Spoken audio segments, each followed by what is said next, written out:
Hello, my beautiful blossoms, blooms, and buds, and welcome to the first stream of our second book in the Disabled Tyrant's Beloved Pet Fish series. Welcome to my rose garden. I'm Rosebud Reads, and I'm so excited that you're here. Hi, Momar's Rover. How you doing? Thank you. This is my Liu outfit, and I've got a few surprises. I've got my fan, if I'm being flirty, but also I ended up making, this is a little bit of a spoiler, I ended up making some fish babies and some fish friends. So it actually goes on my wrist, and I can carry them around. Here, I'll show you. So this is the whole outfit. Scooch this over. This is the whole outfit. So this would just be chilling here. And I'd just be walking around like doing my Liu thing. But yeah. So I thought since it was the first stream of this one, right? The little details are what gets you. But I thought, why not? I'll have a little fun with it. It actually has fish on it, which I thought was amazing. But yeah. It's the first session of our new book. This is a chill stream. If it wasn't clear, I will be talking to the chat. I will be chatting about the book. I will be doing asides, all that. If that's not really your flavor, I'm sorry. But maybe stick around. You might enjoy it. You never know. I will not always look like this for every stream. This is just a special occasion. I do not own anything connected to this book other than literally this single copy and my time. I'm not sponsored by Seven Seas Entertainment. I wish. That would be amazing. But no, it's just me. Hi, Annika. Thank you. So I have this. This is my Liu cosplay for my con this weekend, so I'm pre-running it. But I thought it'd be fun for our first session of Volume 2. And then I made fish babies and fish fathers. So a little bit of a spoiler there, but they're very cute with their little faces. They kind of look very surprised. Thank you. I think I did all that. This is a mature book. I mean, things don't get too mature in this one, but it is a 17 plus book. So if you're not 17 plus, you probably shouldn't be here. So I think we're all good on that sense, but I still feel like I should say that now and again. I always forget to. Trying to think if I'm forgetting anything else before we can get to the fun bits. I'm thinking maybe, and this is just contemplating, I have a few other cosplays for Danmei. Right? We have the good camera in time for the cosplay. So the fun thing about this is it's actually two different attachments. Like this is my hair under here, and I'm gonna give you a peek under the curtain. Ta-da! So sometimes if you can't find the right wig, you can improvise. If you have even like the right base color, just because I couldn't find the right shape wig for Leo. Hang on, he's a little crooked. And it's actually pretty comfortable. So it's just like hair extensions back here. But he's so tricky because he's got that front cut here and like he's got these bangs, but then also he's got like the hair swooshy. And like the only ones I found were like blue or like red. And I'm like, no, I need brown. Give me brown.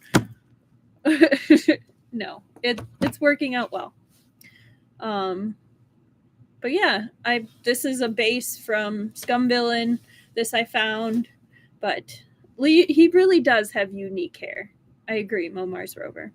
No, but he's going to be a fun one to play. But anyway, just like always, since it's our first chapter stream of a book, even if it's in a series. Well, I mean, wigs will always kind of be one of those things where, like, sometimes it works, sometimes it doesn't, but like it's one of those where over time you just kind of get used to it. You figure out what to do. Yeah, just got to put your hair up in a bun or attach it somehow.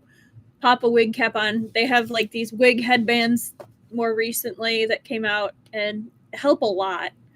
And then I personally start from the back and just pop it forward and got a couple bobby pins in there and you're good to go. This is a little different of a situation, but usually that's how it is. It's totally normal to be apprehensive about wigs, but no, I get it. That's how I started. I started with cosplays that were my own hair or close to it. It definitely was a learning curve with wigs. Still is. I cannot cut bangs to save my life, which is why I didn't try this time. They really do have fancy hair. I literally have different wigs for each character I cosplay. Some of them have two because they've gotten absolutely destroyed because they're long. But that's a different issue. I have not figured out the secret of how do they not tangle. So it probably has something to do with me buying cheap wigs, but you do what you can. No, but I think it's going to be a fun time. All right. So let's see. So we have these options. I'm going to put it in front of my face so it might focus on it. Let's see. Are you going to focus? Are you going to focus? Focus. Maybe. Focus. I was going to see if people wanted to see which one we might get this time. But it is not wanting to focus. Darn. All right. Well, I think it'd be really cute. They have an incense burner. So like I kind of want this. Oh, it's kind of focusing. I kind of want this one. He's kind of like being adorable. And then maybe this one's kind of cute. What is this one? Rooftop guardian creature. Oh, so that's it kind of looks like the seal one. Hello, Truffle. Welcome to the stream. We have kind of a little bit of a different thing. Might do a Lubinga one at some point. My hair is curly and I think it would be fun. Don't have the clothes yet though. Yeah, that would be a lot of fun. You need a rooftop guardian? Yeah. All right, well, let's see what we get. Oh, did I open it upside down? I don't know. All right. Should we look at the card first? Or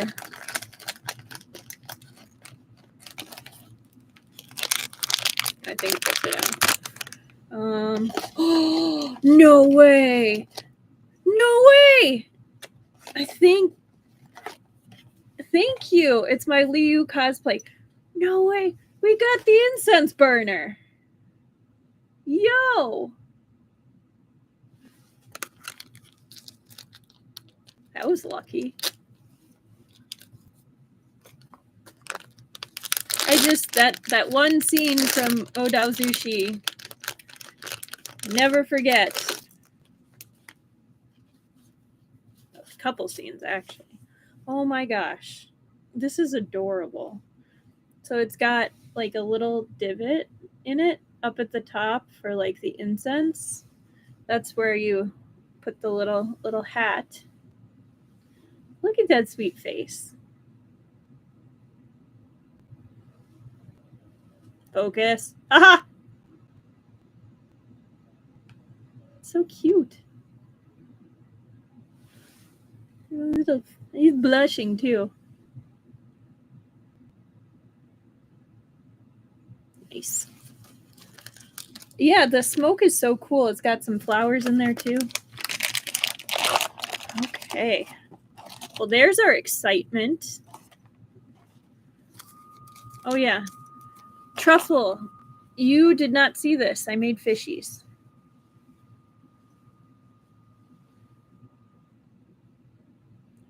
So, they have fun eyes. Boop. This one, though, kind of looks like, kind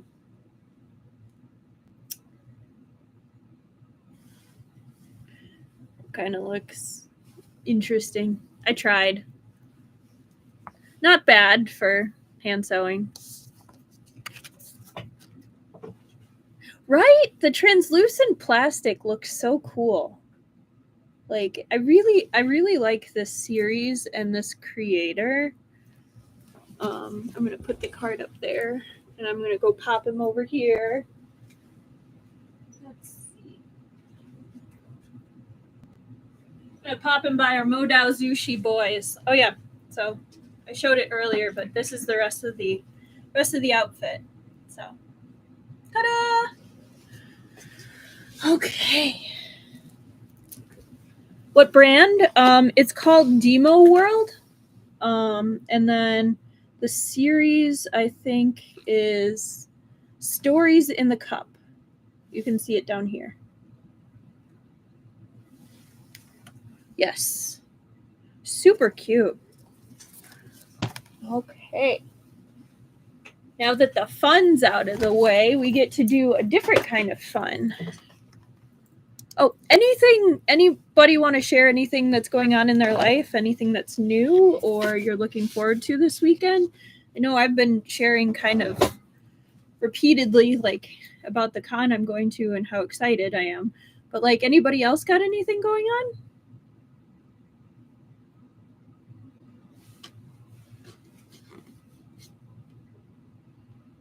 Or just happy or excited for something next week?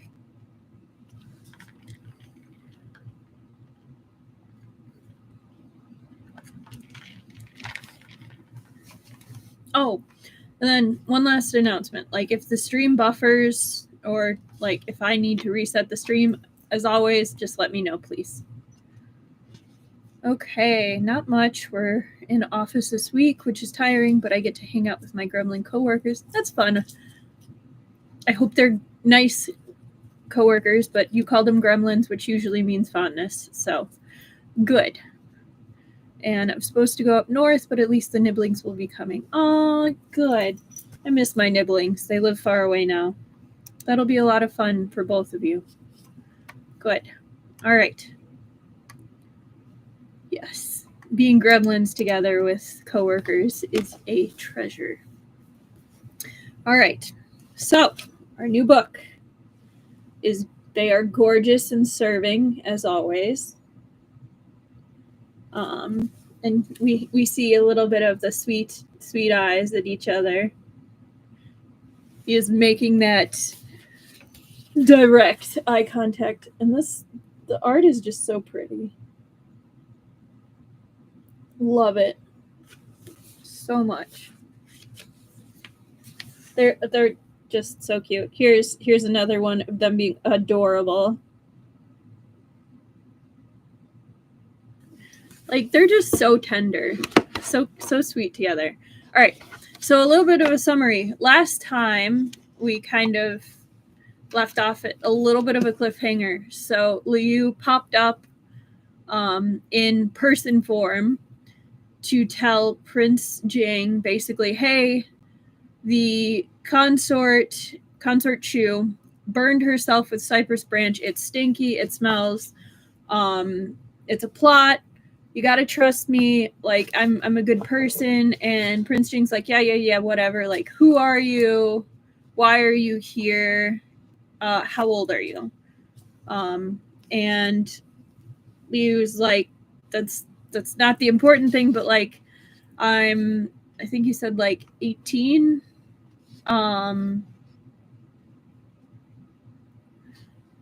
The fun thing about this book is you can see the exact moment Wang Shi goes from who is this hussy, to actually Liu is really cool and I fully support him. Yeah, you can. The writing scene. But yeah.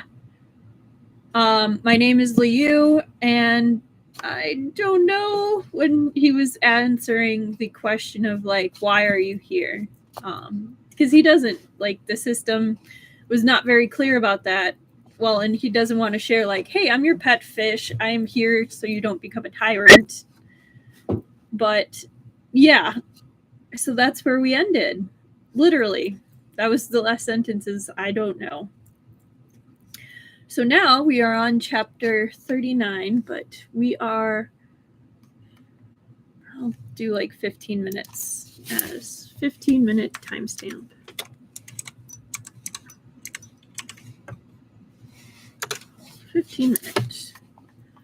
Okay.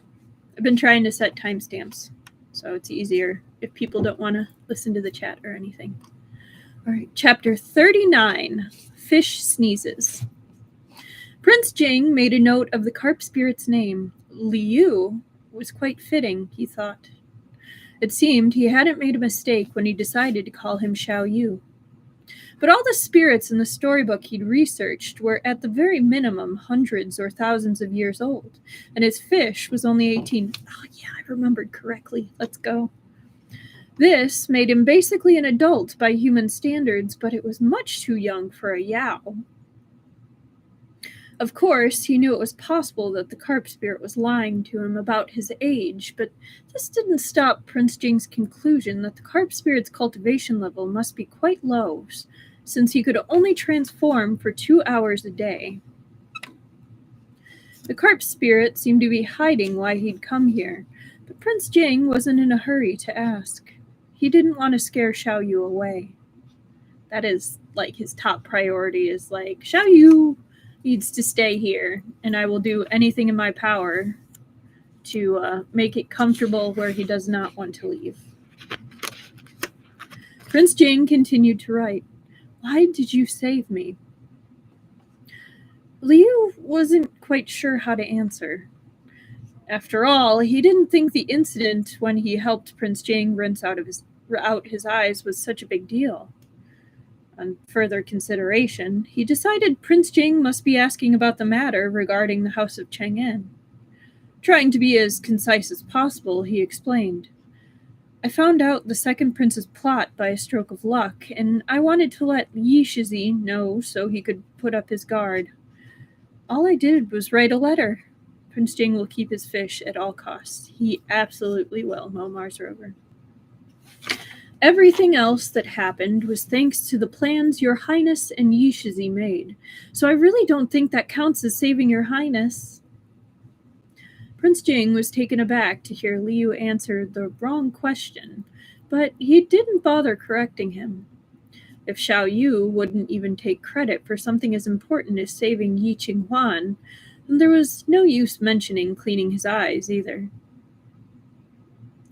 Prince Jing was becoming increasingly pleased with this fish. He wrote, Where are you staying now? Wasn't he staying in Prince Jing's manor, seeing Prince Jing every day? But that would definitely make Prince Jing suspicious, Liu thought. So he lied and said, I don't have a fixed residence, so I just wander. Prince Jing was taken aback by his fishy audacity. He wanted badly to expose his secret. Unfortunately, a bunch of people, including the emperor and his concubines, were outside the warmed chamber, so he couldn't reveal his hand at such a crucial moment.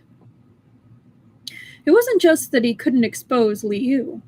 He also had to do everything he could to protect him. That's so sweet. It would be best to take the lying little humanoid fish back to his manor and stamp him with his seal. It was far too audacious and risky for him to just show up in the palace like this. He literally wants to mark him as his own. Literally. And I kind of love it.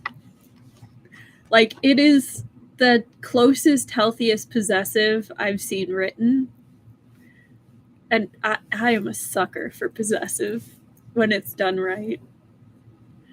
Like, I'm such a sucker for a possessive main lead or bottom. Like, yes. But he does it in such a sweet way. They are so adorable. Momar's Rover. I love them. Since you have nowhere to stay, come to my manor, Prince Jing wrote. Liu was startled. He couldn't believe that Prince Jing was willing to give him a stranger with no identity a place to stay. You'd really take me in? Liu had to confirm it. But why? We've only met a few times. Prince Jing's expression was serious as he wrote. You've saved me before, as well as the House of Chang'an. I trust you. This was too good to be true. The issue of his suspicious human self was solved just like that. But if I come to the manor, I'll be very busy, so I may not have much time to do things for you. Liu looked a bit troubled. It would be great if he could exist as a resident in Prince Jing's manor, since then he'd be able to walk around freely. But if that happened, he'd have to actually help Prince Jing out. He couldn't just freeload. However, with his 2-hour transformation limit, the most he could do was sweep the yard. Surely Prince Jing's manor had plenty of those sorts of servants already. But no one knew this fish's daily life better than Prince Jing. All he did every day was eat and drink his fill, and occasionally accompany the prince while he was reading or drawing. Most of the time, he just blew bubbles, swam around, or slept under his water plant quilt. Prince Jing wasn't sure if this fish, who had barely gotten any chances to suck essence recently, was actually busy or just pretending to be busy. He felt a little disgruntled. It's like, where you been getting up to, little fish? Huh? In any case, there was no way he could have the fish clean the yard. Prince Jing wrote, Don't worry too much. You can stay in the manor if you do just one thing. What is it? Liu asked expectantly. I have a fish. When I'm not around, help me take care of him. Liu gaped at Prince Jing like, wow, a fish. Prince Jing, afraid he wouldn't understand, pointed towards the crystal bottle. When they'd sat down earlier, Liu purposefully blocked the bottle with his body so that Prince Jing wouldn't realize the fish inside was gone. But it seemed that Prince Jing really hadn't noticed, or else he wouldn't point at it for him to look at. So Prince Jing wanted him to take care of his fish? Liu hastily nodded in agreement. Of course he'd accept such a generous offer. He didn't know how to do much, but taking care of himself was right up his alley. All right, I can do that. I can help your highness take care of your fish. As they were talking, there was a knock on the door. Prince Jing glanced at Liu, who quickly covered his mouth. Outside, Wang Shi said, Your Highness, the Emperor has started asking after you. Prince Jing had come to this warm chamber in the side hall with the excuse that he needed to change. He couldn't spend hours in here. Prince Jing looked at Liu again and wrote, Watch my fish for me here. Someone will guard the room, so don't worry. He patted Liu gently on the shoulder. Your Highness. A warm current flowed through Liu's heart, leaving him so touched that he sniffled a bit. Prince Jing had solved all his problems that had plagued him, and even told him to not worry. Since it was Prince Jing's promise, he truly believed it. No wonder he was so happy when Prince Jing said he'd take him in. Staying close to his tyrant master was what made him feel most at peace. Prince Jing walked out of the warm chamber and ordered Wang Shi to keep guarding the room for him. Nobody was to enter or leave. Wang Shi didn't quite understand it, but he did as he was told. Wang Shi's the real MVP in this. He's amazing. Meanwhile, the emperor had ordered the imperial physician to examine concubine Qiu's arm injury again, but it was impossible to make any further conclusions. The emperor started to wonder if he'd overthought it and misunderstood her, and he was beginning to look at her more kindly. He really does work so hard. Since all the concubines were present, concubine Qiu couldn't stay lying in her bed the entire time, so she came out with the emperor after a while to see them. Though concubine Qiu was ill, concubine Qian saw she still had put on excessive makeup and wore a thin, fragile-looking inner coat. She internally cursed concubine Qiu for her slyness, but at the end of the day, she wouldn't embarrass her in front of the emperor. Since the emperor wasn't punishing concubine Qiu, Consort Qiu decided she would follow his example and stop targeting her, warmly calling her sister instead.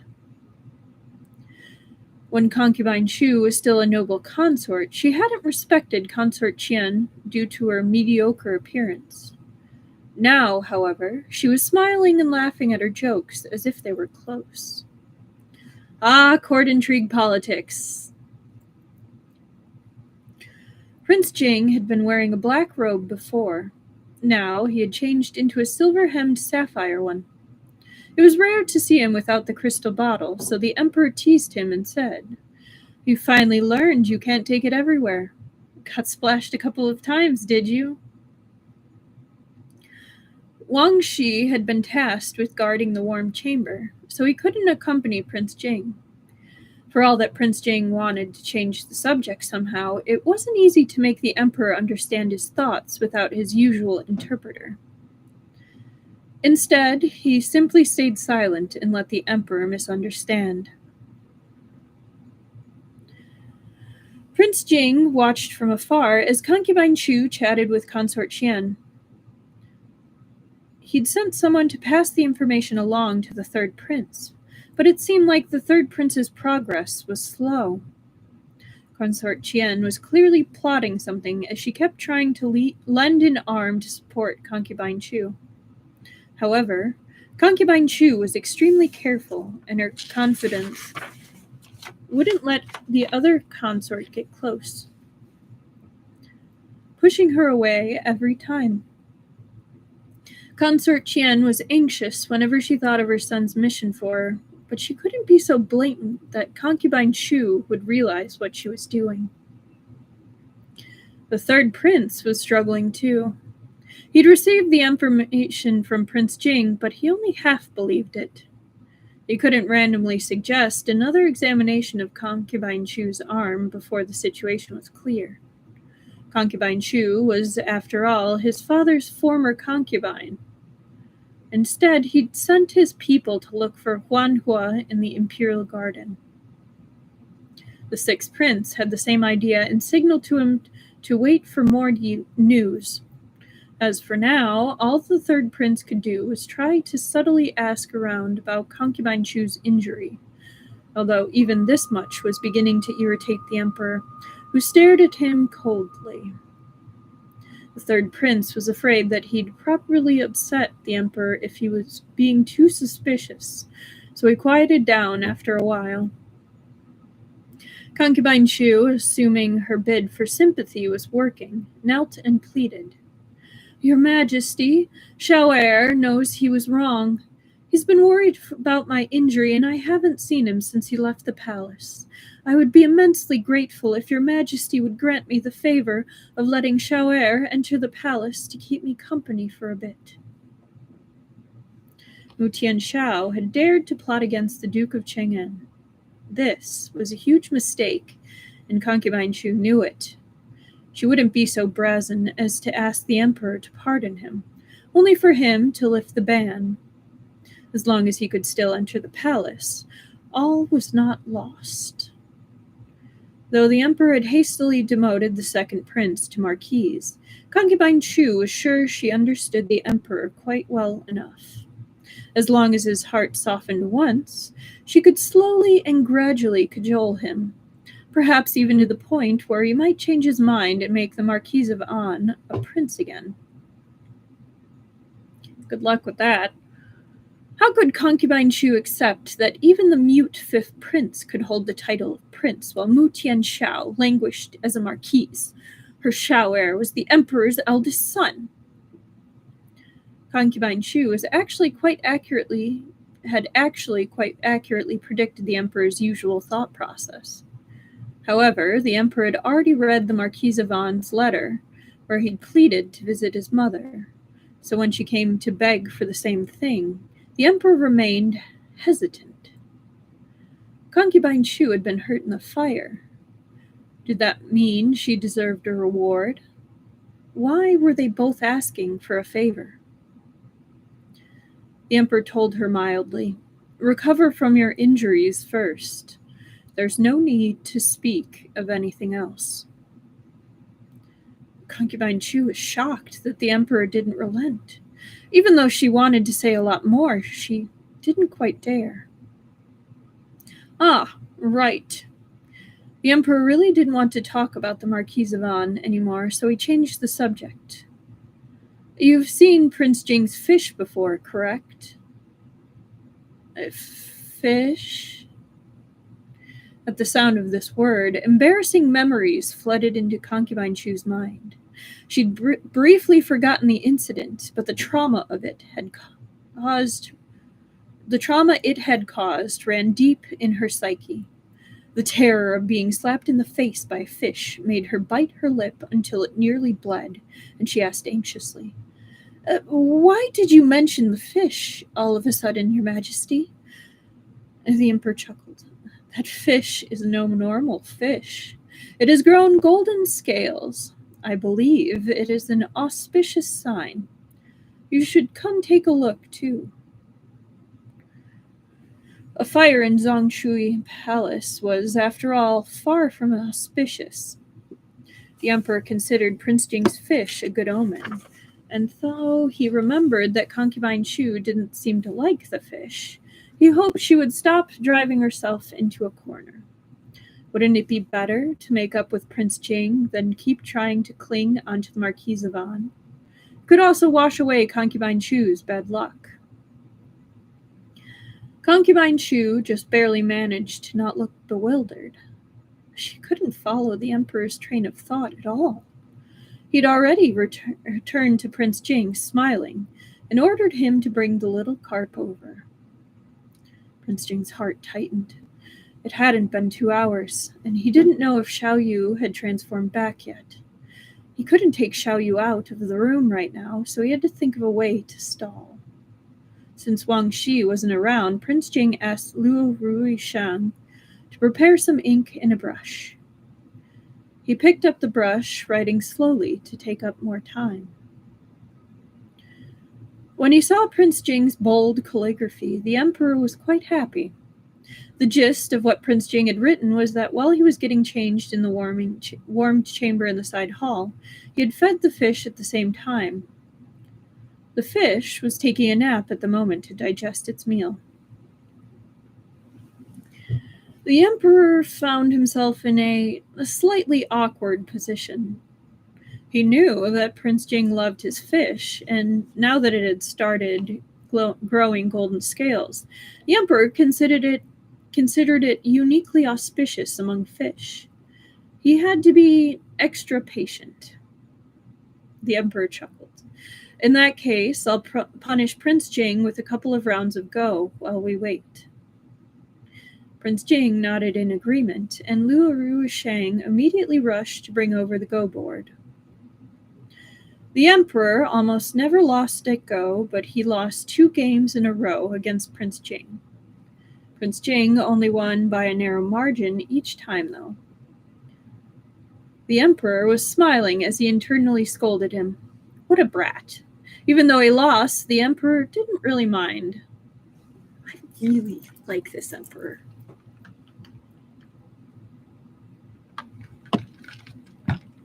While the game was in progress, the third prince came over to watch. He wanted to join in on the fun, but he was the worst at Go of all the princes. He still chimed in occasionally, even though he didn't understand the game.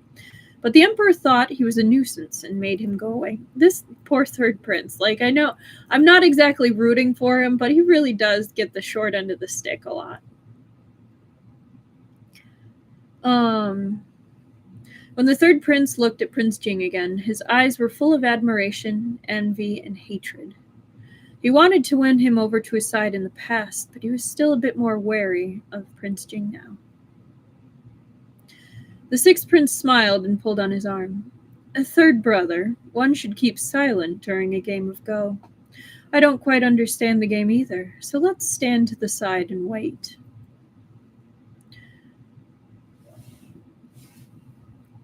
The emperor usually barely noticed the sixth prince, but seeing him come to help the third prince at just the right moment, the emperor's opinion of this son improved.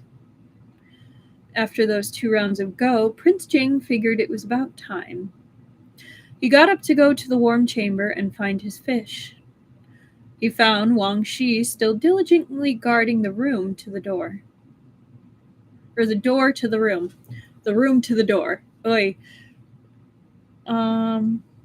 Prince Jing had said nobody was allowed to enter or leave, and that was how it would be.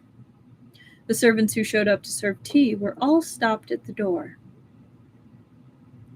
When conversing with the emperor, every word and sentence had to be fearful and cautious. Meanwhile, Liu was hiding in this room, relaxed and free of worry. When Prince Jing went out, he'd left behind the jade box used to feed his fish. It was filled with fish food and the desserts that he knew his fish liked. Liu just held the jade box in his lap and ate out of it directly while he waited for 2 hours to be up. It was very reassuring to know that Prince Jing was outside, so much so that it felt as if time passed more quickly. I mean, to be fair, the fish food is basically, flour and grease with maybe little pork pieces. So it's basically like a roux with bacon bits, basically. So, I mean, I guess it's fine.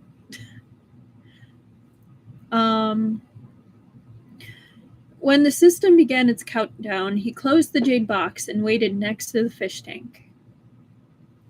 Liu had just jumped back into the crystal bottle when Prince Jing came back into the room. "Oh, master!" Liu flicked his tail. "Your fish fed himself just like he was supposed to." At first, the little carp was worried that when his human form disappeared, Prince Jing would look for him. But he didn't. He came straight to the bottle and took the fish and crystal bottle away. "Your Highness, the person who was in the room just now." Wang Shi wanted to ask where the male concubine had gone, since he kept appearing and disappearing suddenly. Prince Jing glanced at him. "He left already." Wang Gonggong was utterly and completely confused. But the little carp, whom Prince Jing always carried around with him, felt his anxious heart settle back down. It seemed Prince Jing was already used to him disappearing all the time. Prince Jing brought Liu before the emperor. The little carp was quite surprised when he saw concubine Xue. Why was the noble consort still here? Had nobody slapped her in the face yet? Or had the plot that he knew changed yet again? The emperor asked Prince Jing to bring the fish closer, and asked concubine Xue to come closer as well. Her body was stiff, and she stared uncomfortably at the fish in the crystal bottle, her eyes almost bulging out of her head. Although the fish's stomach and tail had golden scales on them now, she was sure that this was the fish that had slapped her in the face before. She would recognize this damned fish even if he turned into fish bones and fish ash. But here she was, with the emperor asking her to take a good look at the fish. Concubine Qiu was entirely unwilling, but she couldn't disobey the emperor, especially when it was clear from his words and actions that he really valued this fish.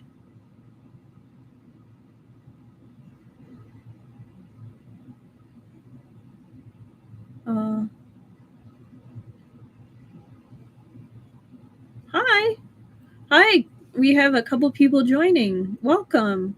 Oh, thank you, Esper Lady. It has an additional piece. Oh, I put it over here. Think you'll like it. I made fishies. Ta-da! But yeah. And Keith Vaughn, welcome. Thank you. Oh, and I just broke that. Well, oh well. Clean that up after. I share verbal medicine skills to help others release their fears, phobia, but I don't know. No, I could help fish trauma. That's fair. I was playing with what probably was fake jade bracelet that I had on my wrist, and I dropped it and it shattered. So, womp womp. That was probably bad luck. So, oops. I'm wearing shoes, so it's okay, but I'll clean that up later.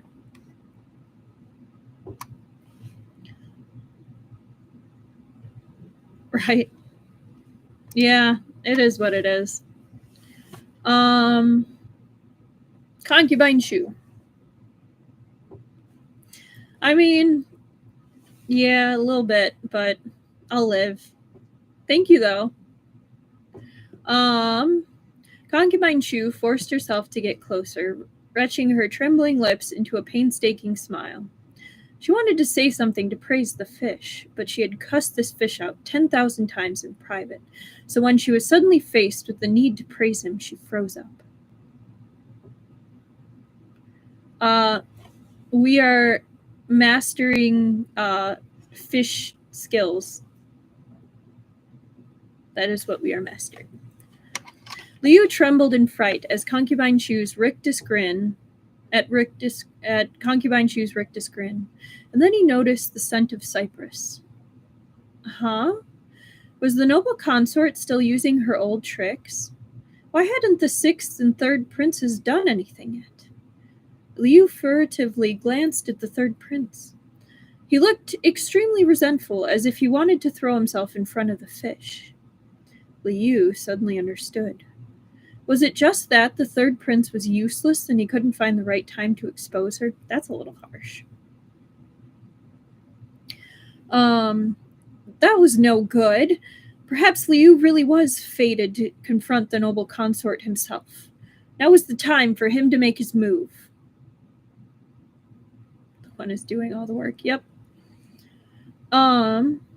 It was boring to just float belly up every time. Liu smiled naughtily. This time, he'd try something else. Concubine Qiu stared at the fish without blinking. Suddenly, she had a bad feeling that the fish was going to try something devious again. The fish kept flicking his tail at her. Speckled with golden scales, his black tail was alluring and beautiful. As Concubine Qiu watched, she became somewhat entranced. Suddenly, the fish shuddered and with a pop spit out a trail of bubbles. He paused, shuddered again, and spit out another long trail. Thank you. Concubine Qiu honestly had no idea what to think of this. When the fish spit out the first set of bubbles, the Emperor and Prince Jing were close enough to see it. The Emperor was surprised. Tianqi, what's wrong with the fish? Prince Jing knew that the carp spirit was up to something again, so of course he'd support him. With a dark expression on his face, he shot a pointed glance at Wang Shi, who had finally arrived. Wang Gonggong immediately spoke for His Highness. Your Majesty, this fish often becomes uncomfortable when he smells something pungent. He's sneezing. Hope it's a wish fish. He's pretty lucky. This again? Although Liu supposed that should work as an explanation for his current goals. Fine, Wang Gong. The fish won't get mad this time when you say he's sneezing.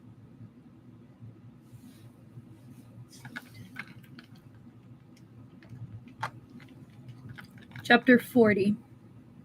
Too much work for a fish fry. A gift for the fish. Concubine Qiu's expression turned ugly. Was the fish mocking her for her body odor? How was that possible? This thing definitely had a grudge against her. Your Majesty, is Wang Gong implying that I have a strange smell and I'm suffocating the fish?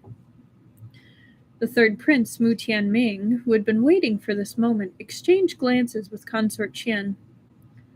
Sister Chu, why are you acting so nervous? Said Consort Qiu, taking the hint.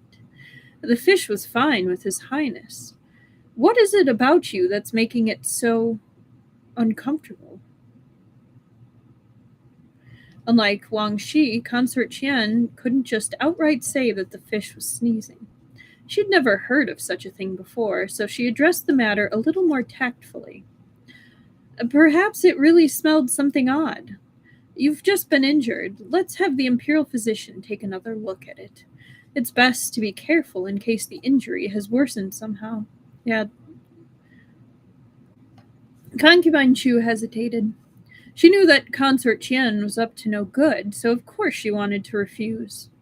However, the emperor was sure that Consort Qiu spoke from a place of concern, and after a moment of thought, he said, Consort Qiu is right. Why don't we summon the imperial physician to examine it again? Health change. Well, it can make you stinky, yes. The previous imperial physician was called back. Mu Tianming made sure to remind him. You must carefully examine Concubine Qiu's injury for any changes, especially if there's a peculiar scent. The imperial physician agreed and examined her even more carefully than he had the previous times. Concubine Qiu was panicking, but she had no idea what could possibly be wrong with her injury. Very smart fish. Each time he had examined her wound before, the imperial physician had just told Concubine Qiu to rest. But this time he knelt and begged for forgiveness. He told the emperor that while her injury was fine, the scent of cypress wood could be smelled on it, and that before he had only observed the injury itself and had failed to notice this. Yep, those are times where you have different smells. The scent of cypress. The emperor didn't understand what this could mean at first, except that Prince Jing's fish really could notice unusual scents. The emperor's fish approval rating increased once again. The sixth prince was usually restrained and pleasant, but something suddenly occurred to him. Father, I don't recall that there are any cypress trees in Concubine Qiu's residence. Zhongshui Palace. The injury on her arm. Cypress does smell pretty strong. No, you're good. You're good, Keith. That's all good. Emperor came to a jolting realization. He rounded on Concubine Qiu. Did you lie to me? He said sternly. Tell me, where were you when you were actually injured? When the imperial physician had mentioned cypress, Concubine Qiu's legs began to tremble. Now, in the face of the emperor's glare, her mind went blank and she collapsed to her knees, quivering. How was she going to explain why her injury was stained with the scent of cypress trees that didn't grow on Zhongshui Palace? Fish approval rating definitely went up. A servant rushed in hurriedly and whispered something to Mu Tianming. The third prince's eyes lit up, and he immediately stood to say, Father, I have news regarding the fire in Zhongshui Palace. I heard that Huanhua, a servant in Zhongshui Palace, has disappeared. My guards just found a female corpse in the Imperial Garden, and after investigation, we determined that the corpse is Huanhua. What? The little carp thought palace politics were boring, so he played the rubbing finger game with Prince Jing and was having a great time. When he heard the news, he was shocked. Huanhua was a minor character who didn't die in the novel. How could she be dead now? No wonder it took so long for the third prince to make any progress, and he needed Liu to make a move instead. From what the third prince said, it wasn't clear if Huanhua had committed suicide or if she had been murdered. If it was the former, perhaps she'd ended her own life because she couldn't explain how the fire, originally meant to be just a small fire, had grown large enough to burn down half of Zongshui Palace. If it was the latter, then Liu had no idea who killed Huanhua based on just what the third prince said. Either way, Concubine Qiu was the prime suspect. Plot is trucking along, and they are pretty busy. That's very true. When Concubine Qiu heard this, though, a look of surprise flashed across her face. The third prince, trying to hide the joy in his voice, said loudly, "I heard that Huanhua used to be Consort Qiu's close personal servant. Fortunately, she wrote a note before she died exposing her murderer." Concubine Qiu knew the situation was bad.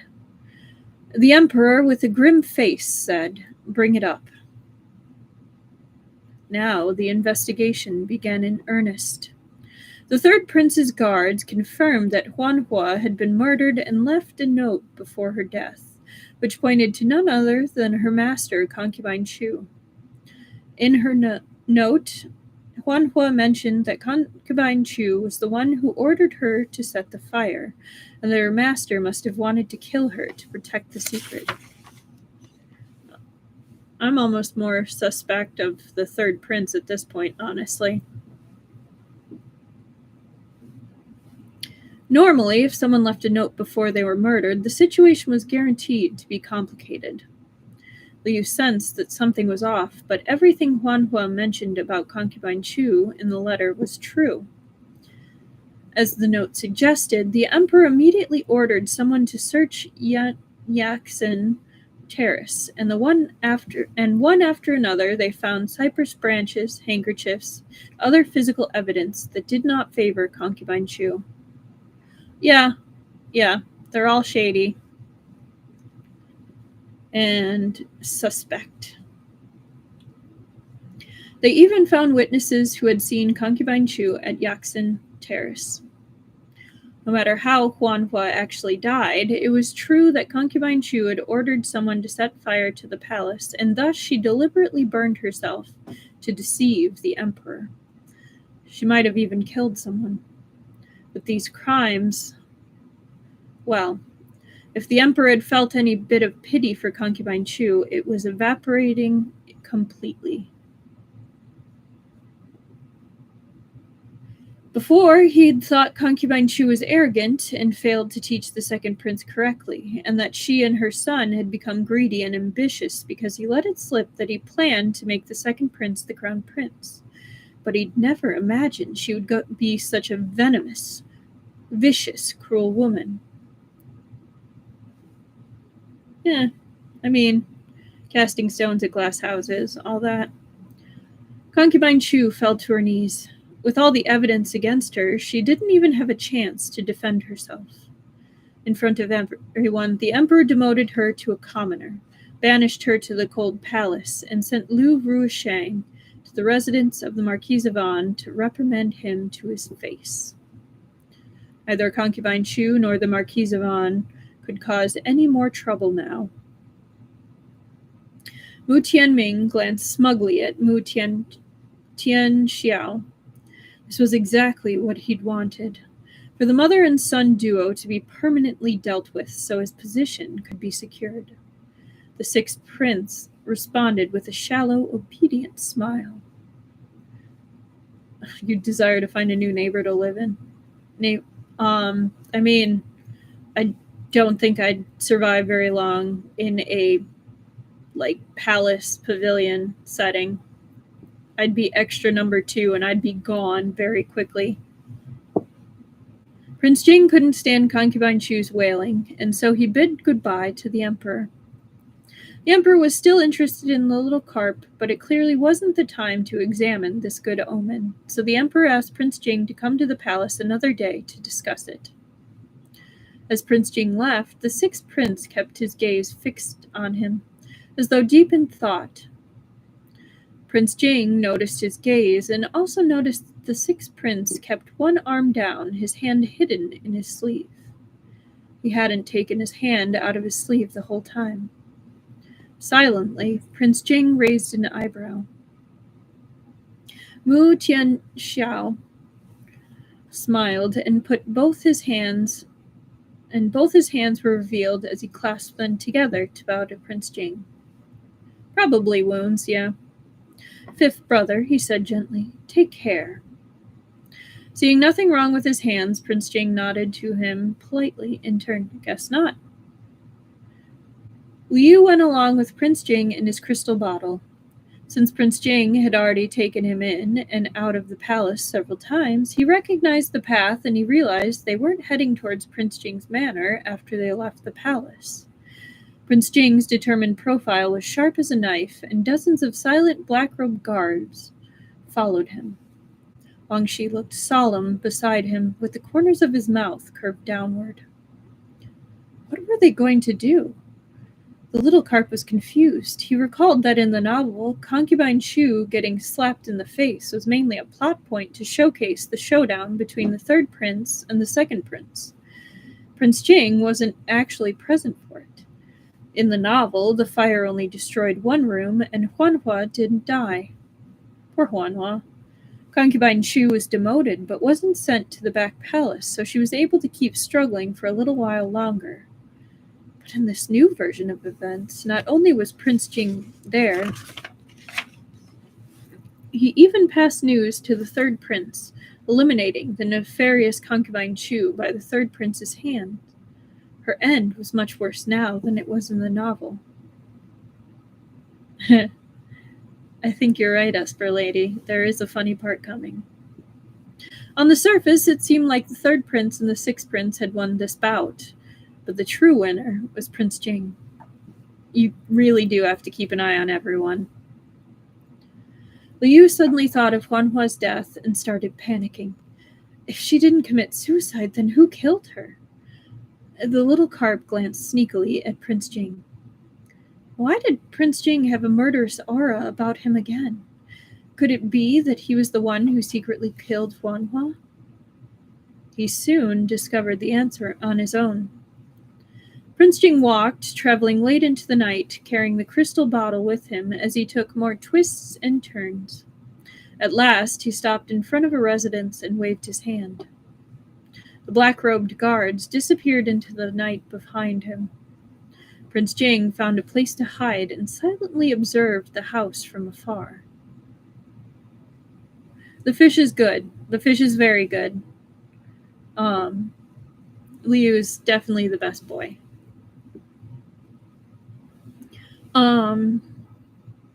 Loud sounds of cursing and reprimands came from the residence, as if someone was arguing. After a while, a man walked out angrily, surrounded by his assistants. Liu recognized him as Luo Ruisheng, the head eunuch. Luo Gonggong couldn't keep his anger off his face. The servants beside him tried to placate him by saying, "Marquis of An even dares to talk back to you when you came under the Emperor's orders? He truly is a thoughtless fool. There's no way we can help him anymore." Luo Ruisheng was quite angry, but he thought it was inappropriate for a follower of his to say something like that so bluntly. There's no need to ridicule him like that. In the end, he is still a prince. His followers didn't care. Just, Luo Gonggong, you're so worldly and experienced. Who cares about a fallen phoenix? He's nothing but a chicken without the Emperor's favor.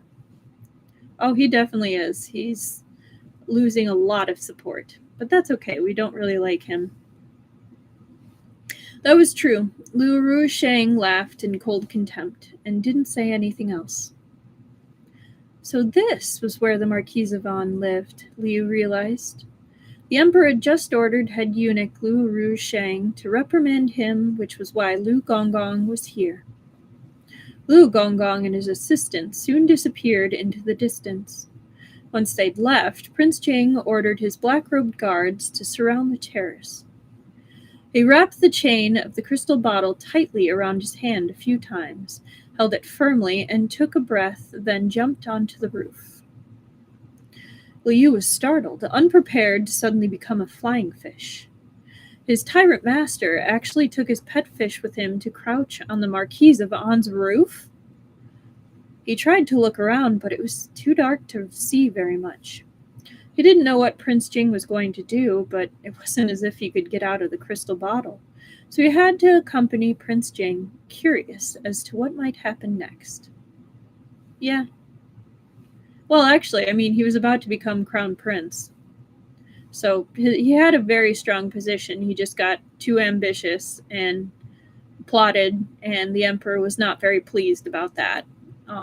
So that's why he lost a lot of the power. And then his mom, as we just saw, tried this scheme, and they're further in trouble. So yeah. Prince Jing kept holding the crystal bottle tightly with one hand as he gently uncovered a roof tile with the other. Dim candlelight from the house shone outwards immediately. The little carp quickly swam closer. Was Prince Jing here to get a look at the Marquise of An at his lowest? He wanted to see too. Yeah, there's also that.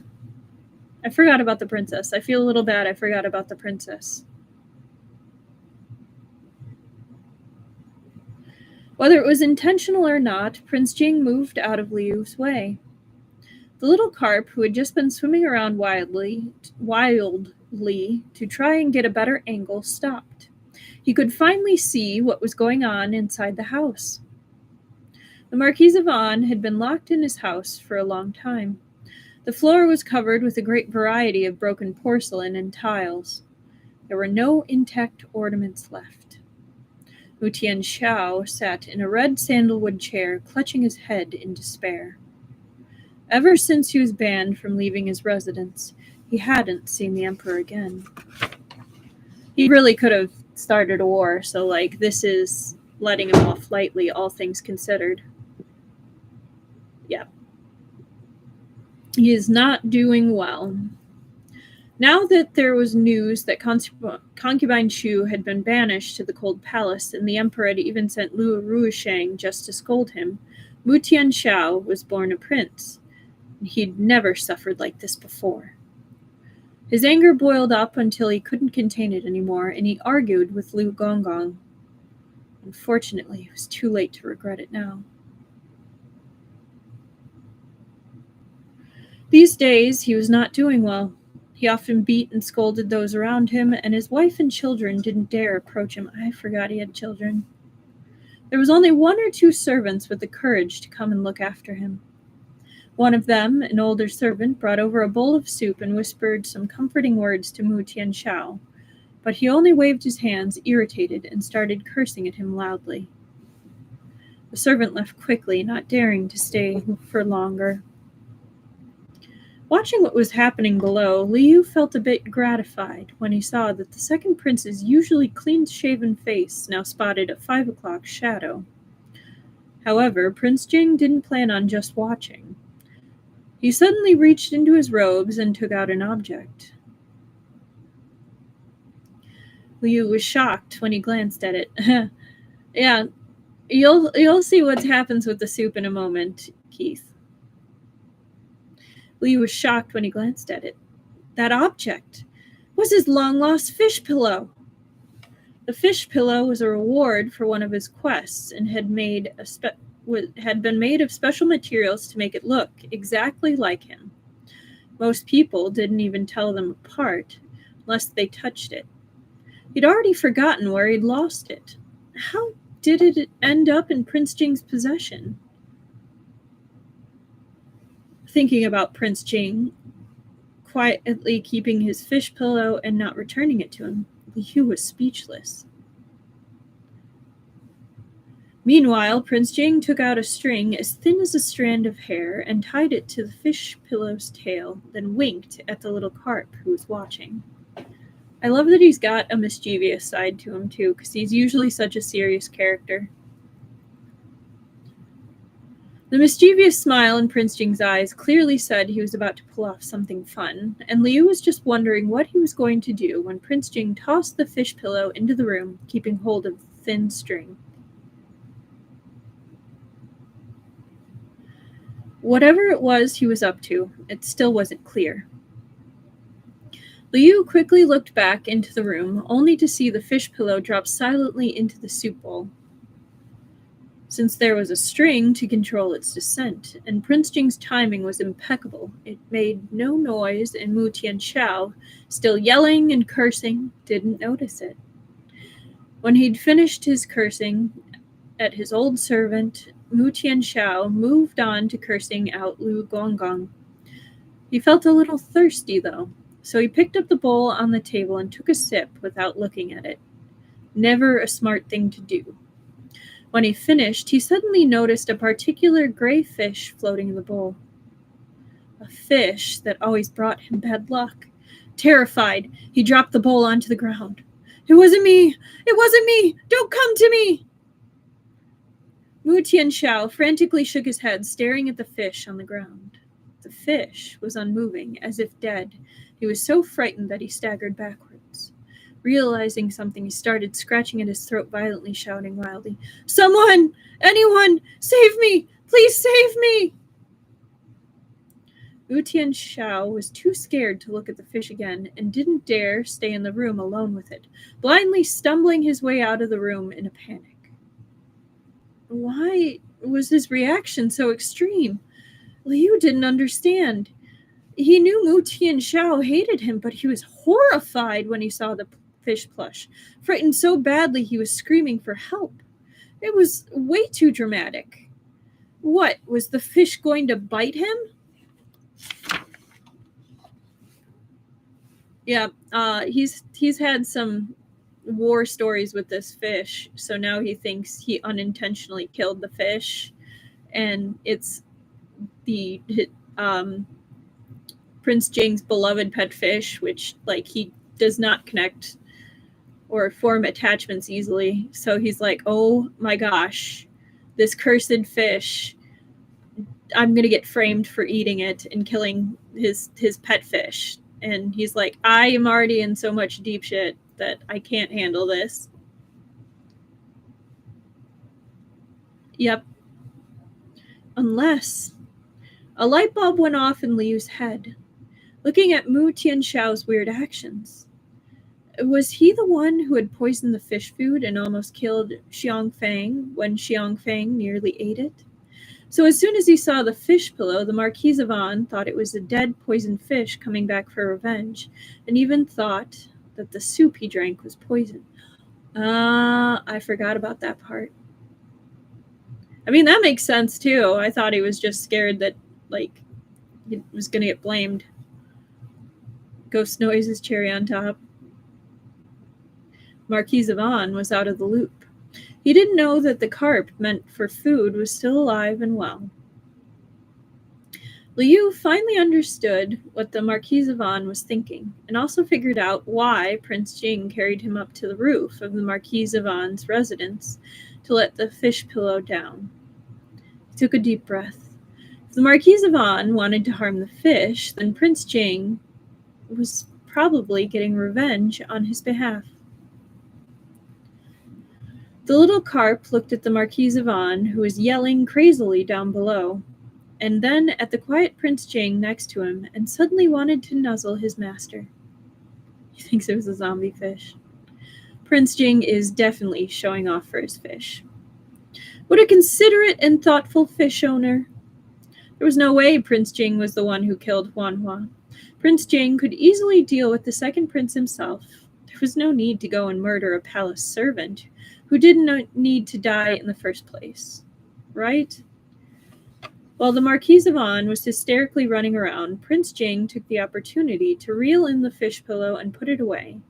Then he firmly grasped the crystal bottle and came back down from the roof. "Your Highness!" Wang Shi rushed over. It was his job to meet up with Prince Jing once he came back from his fishing expedition. The Marquise of An had completely fallen into disgrace. The time had come for him to repay the debt he owed to Prince Jing. Me too, Annika. I also love their bonding time. It's pretty funny. Prince Jing began by scaring him. He had learned his lesson from how frightened Xiao Yu was after he killed the female assassin. He knew he couldn't give Xiao Yu a front seat to any real payback. In front of his gentle fish, his only retribution against the Marquise of An would be a good scare. Hopefully this would be enough to make Xiao Yu feel justice had been served.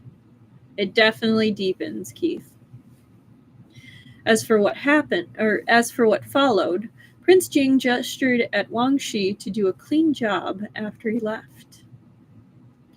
After Wang Shi received the order, Prince Jing took his fish back to the manor. When Wang Shi felt his master was far enough away, he ordered the black-robed guards surrounding the area to make the move.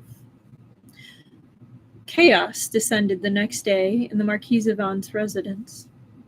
Apparently, after he was reprimanded by the Emperor, he was in a terrible mood and drank to relieve his anger.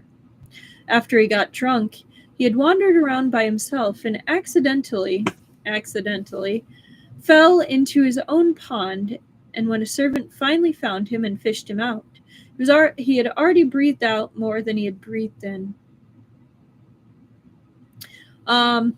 It's ancient China, and it's constant fights over the throne, even for people that don't want it. So I wish they could just communicate, but no, that's not what this happened. Yeah, accidentally. Note the air quotes.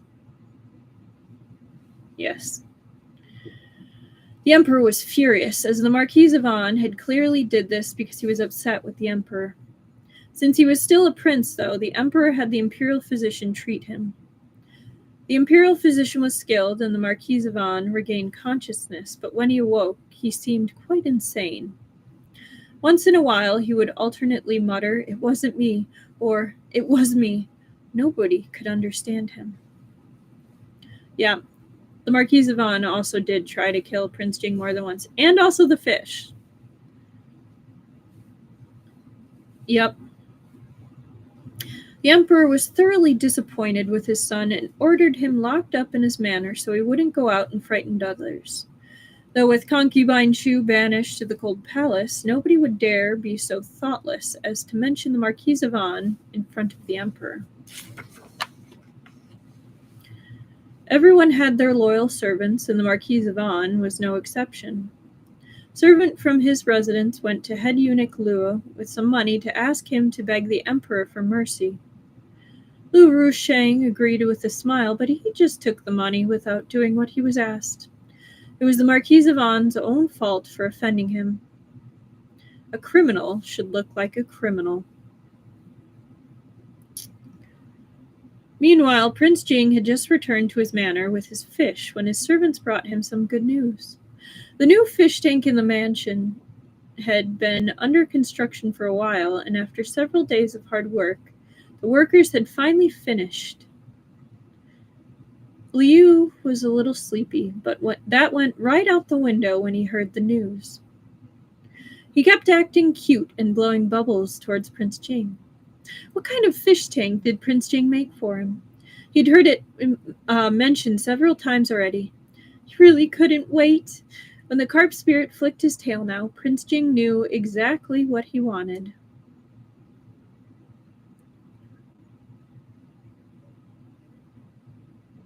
With this new awareness, he wasn't particularly in a rush to release him from the crystal bottle, and instead took him personally to see the new fish tank.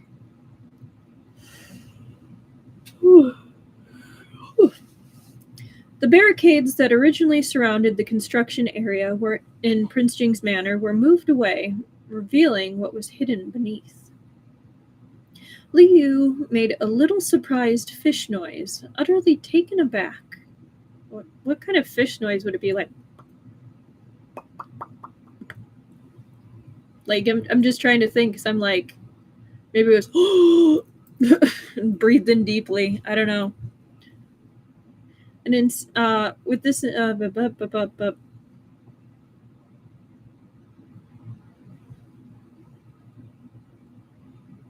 but all the ponds around the central courtyard had been dug out and connected. If there wasn't a pond there before, a pond was made, and it formed a huge fish tank that was nearly as large as the entire manor. That's amazing. No, it could no longer be called a fish tank. The word pond was more appropriate. The fish pond was filled with clear, gurgling water. A small water wheel was built next to it, and there were guards every 10 steps around its circumference to stop people from approaching. Liu stared at his new fish tank, slightly stunned. It almost seemed endless. The rims of his eyes felt warm. Was all this just for him? He did grow larger, but Prince Jing had given him such a large new fish tank. Sob, sob, sob. He was so moved.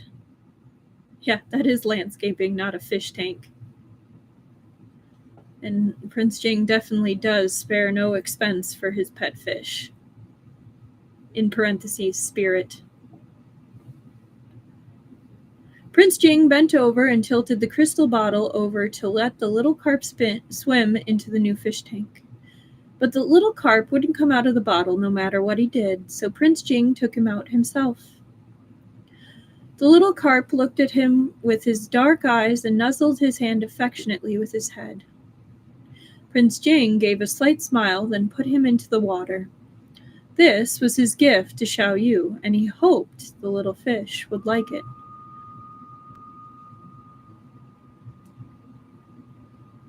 Prince Jing had felt nothing when he dealt with the Marquise of An, but the thick, murderous aura he'd given off then was gone now. In its place was a slightly bashful mind.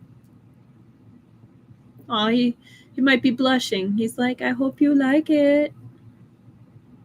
The little carp circled at Prince Jing's feet a couple of times with initial reluctance, then slowly swam away, gradually increasing in speed.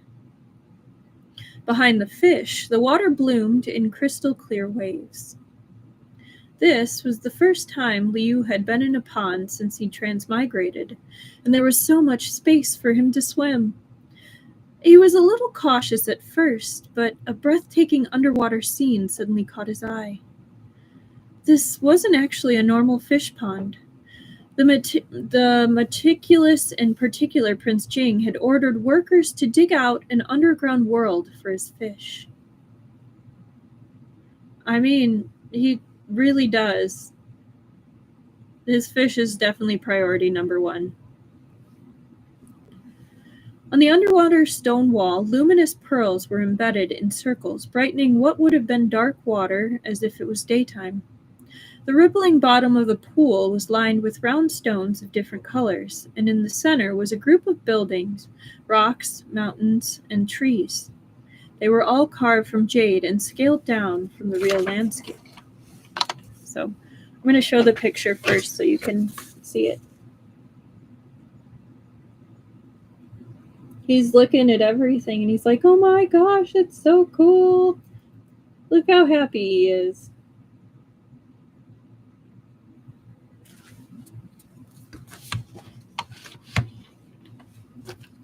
Really is a mini town. I think he probably has a cave with all that. You want to be that fish. I mean, he's got it pretty good, all things considered. The little carp was stunned. He swam over to take it in and realized slowly that this was the scenery outside Prince Jing's manor.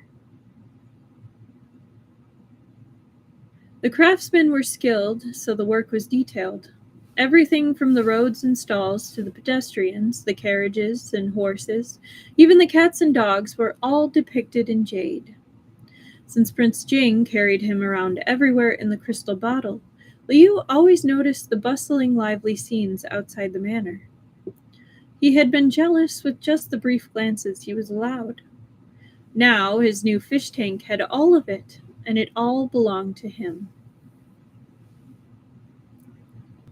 Liu meandered around, entranced, as he used his fishtail to admiringly poke and prod at everything he passed. He couldn't leave the residence, but his love for excitement and exploration was thoroughly satisfied by this. At last, he swam to a lone building at the bottom of the pond. He thought it looked quite familiar. After some examination, he realized it was Prince Jing's quarters. He hadn't thought that his tyrant master would have his own room carved into the pond. Liu circled the building and found that the door could be opened outward. Clumsily, the little carp opened it with his mouth. In the courtyard, there was a man carved from jade wearing a hairpiece with neatly done hair, brocade robes, and a sword at his waist. The facial features weren't clearly carved, but Liu immediately realized that this was supposed to be Prince Jing. Among everyone he knew, Prince Jing was the only one who would dress like this. "Why are you alone? How sad." Liu knocked over the jade statue with a giggle coiling around him unceremoniously. After he had had his fill of playing around, he picked the jade statue up and put it down nearby. Yeah, he's a very rich fish. He remembered that he'd seen a little ornamental stone in the shape of a fish on the stone wall underwater. There were actually a lot of stones like that, so Liu found one in no time, grabbed a corner of it, and yanked it off the stone wall with all his might. It went well. The fish dragged the fish-shaped stone to the jade statue and placed it right next to it, then closed the door. Done. The tyrant master wasn't alone anymore. Liu swam in an excited circle, then went to find his real master. I mean, they're both weird in their own way, but they match each other's freak, so it's actually really adorable, in my opinion. But that's also my opinion. I think they're super sweet. One sec.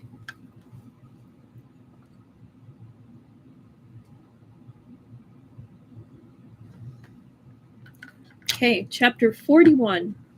The fish is not for sale. Oh, I remember this one. They do vibe well together. Prince Jing waited next to the fish pond, but he didn't see his playful fish return. Suddenly, he realized that his gift might have been a bit stupid. Would the carp spirit be so happy in the pond that he would prefer to live there instead of staying by his side? After all, in the eyes of this fish, he couldn't even compare to a mouthful of food. There wasn't a chance he'd win against a new fish tank, right? Prince Jing hesitated for a while before he decided to enter the water himself to look for his heartless carp spirit. But right then, the water rippled and a fish head poked out of the middle, followed by the little carp quickly swimming over. So, the little carp did have a conscience after all. Prince Jing wasn't upset anymore. As the little carp swam in circles happily below him, Prince Jing leaned over and patted his back. The little carp suddenly curled into a ball and rolled into his palm. What was going on?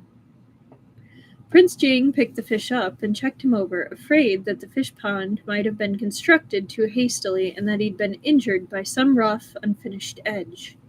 But his fish looked completely fine, lively and vigorous, unharmed. Prince Jing gave it some thought and decided to put the fish back into the crystal bottle. The carp spirit was very obedient, and he had no problem with the crystal bottle despite having just emerged from a huge, luxurious fish pond. Prince Jing took his fish back to his room and placed him in the fish tank there. The carp spirit still didn't object, and Prince Jing took it as a sign that the fish still wanted to live with him. The slight disappointment from earlier turned into a secret delight. The fish couldn't speak or express his thanks, but Prince Jing wasn't looking for that anyway. It was enough as long as he was willing to stay by his side. That's so sweet. Since Xiao Yu had been busy the whole day, Prince Jing suspected he would fall asleep soon. But when he put his fish back, Xiao Yu was either pressed to the wall of the fish tank and gazing at him, or swimming around to follow his every step. There really are fish tanks everywhere, Keith. There's the giant one. There's all these jade bowls everywhere on the floor so he can hop around. There's multiple of the crystal bottles for him to carry. There's the literal pond city outside. They have other bowls over at the other manor that they stay in when they're at the palace and that. No. Definite fish fixation, but only on this fish. He kind of doesn't care about other fish. Just this one. It's because the prince is in love with the fish. He very much so is. I mean, it's a bit platonic right now, but he's starting to figure it out.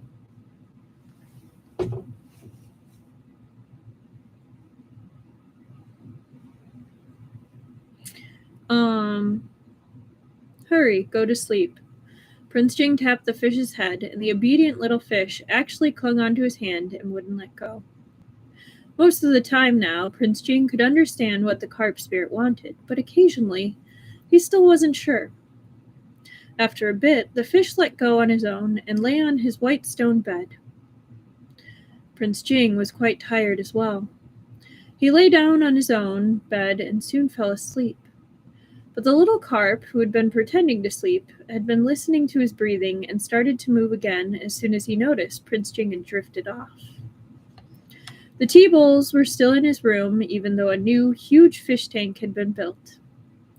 Liu leaped in and out of them, following a familiar path to Prince Jing's bed. There was a red lotus tea bowl next to the pillow today, and the little carp carefully jumped into it. He didn't know how to express his gratitude. The Tyrant Master was too good to him. Not only did he avenge him, he built such a huge fish tank too. But there wasn't anything he could do for him in return. Liu gazed at his master's sleeping face for a while, but eventually his fishy senses started tingling. He just wanted to nuzzle him. But if he jumped over directly, he'd get a bunch of water on his face. What should he do? Perhaps, like a cat or dog, he could just carefully give his owner's face a friendly little kiss. It wasn't as if he hadn't done this sort of thing before, after all. Since Prince Jing was lying on his back, Liu picked the most good-looking part of his face, slid out of the bowl, and tried to plant his lips on it. But Prince Jing shifted suddenly, and Liu had to dodge out of his way. Prince Jing turned over on his side, and the handsomest part of his face disappeared into the pillow. Liu had lost his target and had to change course. Are you asking me? Like, can I tell you more about the fish? Or, rhetorically, like the book.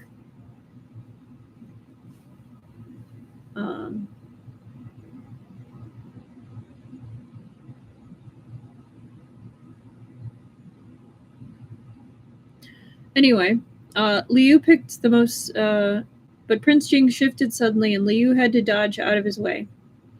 Prince Jing turned over on his side and the handsomest part of his face disappeared into the pillow. No, it doesn't really matter. Liu had lost his target and had to change course. He smirked. Since that part of his face was hidden, he would have to nuzzle his master's nose. That's adorable. The little carp opened his mouth and vigorously flapped his fins a couple of times as if he was about to take a huge chomp.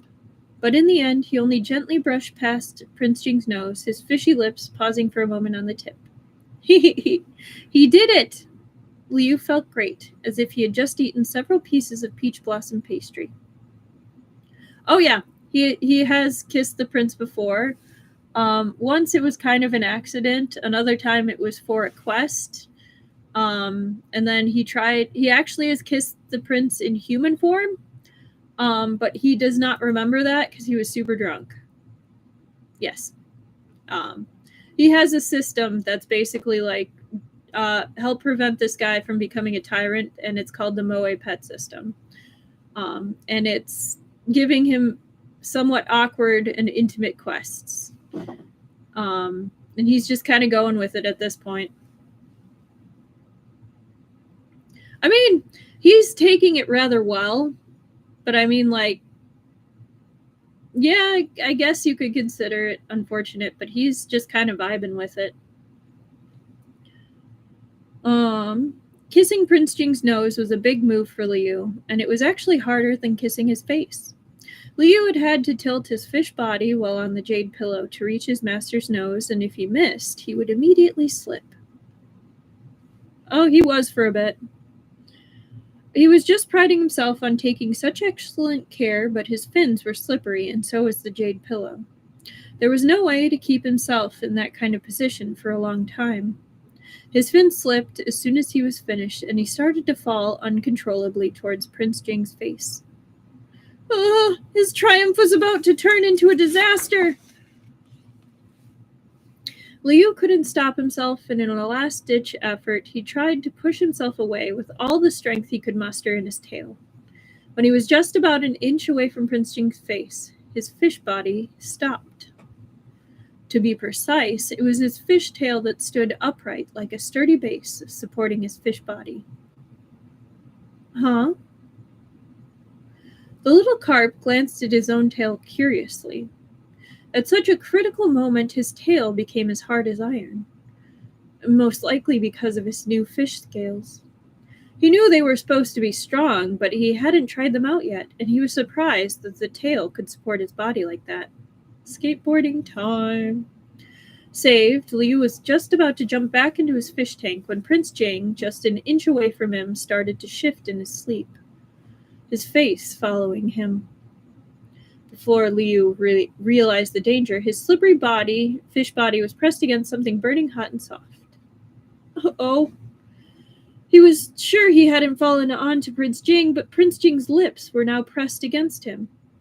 If not for the other party's closed eyes, it really did seem like his scorching lips were kissing his fish, belly, fins, and Liu's tail, previously as hard as iron, suddenly turned limp as if it had been burned. His whole body swayed as he leapt away trembling. He was too panicked to see clearly where the tea-bowl was, and for the first time, he somehow missed the bowl. Instead, he fell onto the ground right next to it, flapping frantically a couple of times before he made it back in. Liu shoved his embarrassed head under his leaf blanket, his entire body almost smoking. Hurry up and calm down. The master was just sleeping, and it didn't mean anything, the little fish kept telling himself. Meanwhile, the person on the bed had been listening to the fish's movements the entire time. Only when the carp spirit finally made it into the crystal fish tank and stopped making any noise did Prince Jing reach out and touch the corner of his lips. It was the fish's fault for not absorbing essence properly. He'd actually woken up as soon as Xiao Yu had jumped onto the bed, but he became impatient waiting for him and took the initiative instead. But that charming failure of a fish spirit escaped in the end. Yep. Prince Jing recalled the feeling of the fish against his face and smiled slightly. The next day, a fish and a human, each with their own ulterior motives, were both feeling a bit guilty. For some reason, the fish was still a soft little carp. He hadn't had a chance to turn into a human yet before an uninvited guest arrived at Prince Jing's manor. The heir to the house of Chang'an had been wondering about the new fish tank in Prince Jing's manor for a while. When he'd heard that it was finished, Yi Shizi wanted to be the first to take a look and joined in on the fun, so as soon as it was dawn, he brought Xiang Fang with him to visit. He was stunned by the sight of the manor's huge fish pond as soon as he entered.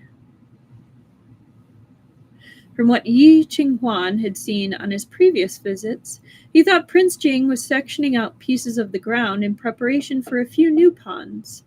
But this was far beyond what he'd imagined. He didn't think that Prince Jing would make his entire manor into a fish pond for the fish. Right? Yeah, Yishizi's back. Yishizi was impressed, but he also thought Prince Jing was a bit crazy. Yi Qinghuan let go of Xiang Fang's leash so he could have a private talk with Prince Jing. Xiang Fang had never seen such a large pond before, and he was running along the edge of it when he saw the little carp having fun in the water. Back to the pet competition.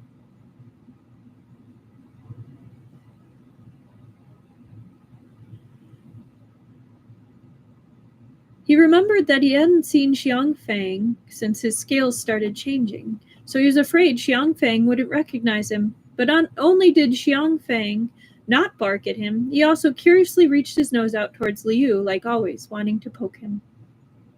Huh. Liu recalled that his scales should be strong enough to resist a dog's teeth now, so he suppressed his fear and stuck his head out of the water, letting Xiang Fang gently nudge him. Finally getting his chance to poke the fish, Xiang Fang started wagging his tail out of happiness and scampered around the entire pond. Of course he recognized his little carp friend. Dogs recognize things by scent. But just running around wasn't fun enough, so Xiang Fang jumped into the pond with a splash and paddled to the fish. Liu splashed his face with water as a warning. You can come down and play, but you can't knock over the house my master made for me. Actually, he kind of likes being poked. He got really crabby when Prince Jing actually stopped poking him once he started to suspect he was a fish.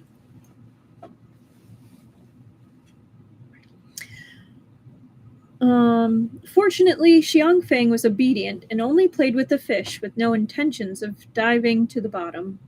He wanted to race the fish in the water, but obviously the little carp swam faster than he did and soon left him far behind. Yishizi and Prince Jing both watched these events unfold. Yishizi clicked his tongue several times, and Prince Jing's face darkened a little. He thought Yi Qinghuan's dog was an eyesore and was about to ask Wang Shi to drag both Yi Qinghuan and his dog out of the manor. Completely unaware, Yi Qinghuan teasingly nudged Prince Jing's arm, his eyes sparkling like the water as he gazed at the pond. Are you not afraid you're going to lose him in such a big pond? Prince Jing paused. That question came out of the blue, so it took him a moment to realize what Yi Qinghuan was asking. He smiled slightly and shook his head.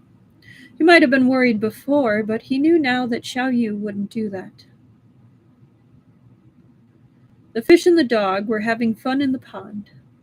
Prince Jing walked over, and the fish, who had disappeared to who knows where, immediately appeared on his own and swam over to Prince Jing's feet, flicking his tail towards him intimately.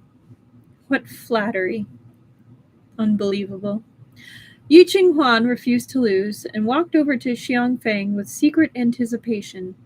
But Xiang Fang was staring at him in the water and had no time to pay attention to him. That's enough, he thought in despair, about to lose everything, including my underwear. He lost. Yishizi, who had come to see the fish tank and was outdone again, angrily led Xiang Fang away. Yi Qinghuan had just left when the third prince, Mu Tianming, came knocking on the door. Although he'd always wanted to win over Prince Jing, he didn't visit often, and Prince Jing treated others quite coldly. Probably helps him that he doesn't visit often, all things considered. The last time Mu Tianming had visited was to attend the banquet that the emperor ordered Prince Jing to host. That time, he'd wanted to plant Chu Yanyu around Prince Jing, but until now he hadn't even dared step through the door for fear of Prince Jing's refusal. Very busy day, yes. Wu Tianming had a purpose for his visit this time too. He used to simply enjoy observing the fish Prince Jing raised as entertainment, but he was shocked to learn the fish had started growing golden scales. The emperor even called it an auspicious sign. That caught the attention of the third prince. Since the fish also contributed a lot to the defeat of concubine Xue, Wu Tianming was willing to believe that the fish was a good omen. Wu Tianming, who desperately wanted to be named the crown prince, naturally wanted to take this good omen for himself, to get in the good graces of the emperor. Now that the biggest obstacle before him, the second prince, was gone, and the sixth prince was on his side and wouldn't compete against him, the throne would be his, sooner or later. Things were different now. The support of Prince Jing in the house of Chang'an was no longer important to the third prince. Instead, he started to become wary of the third prince.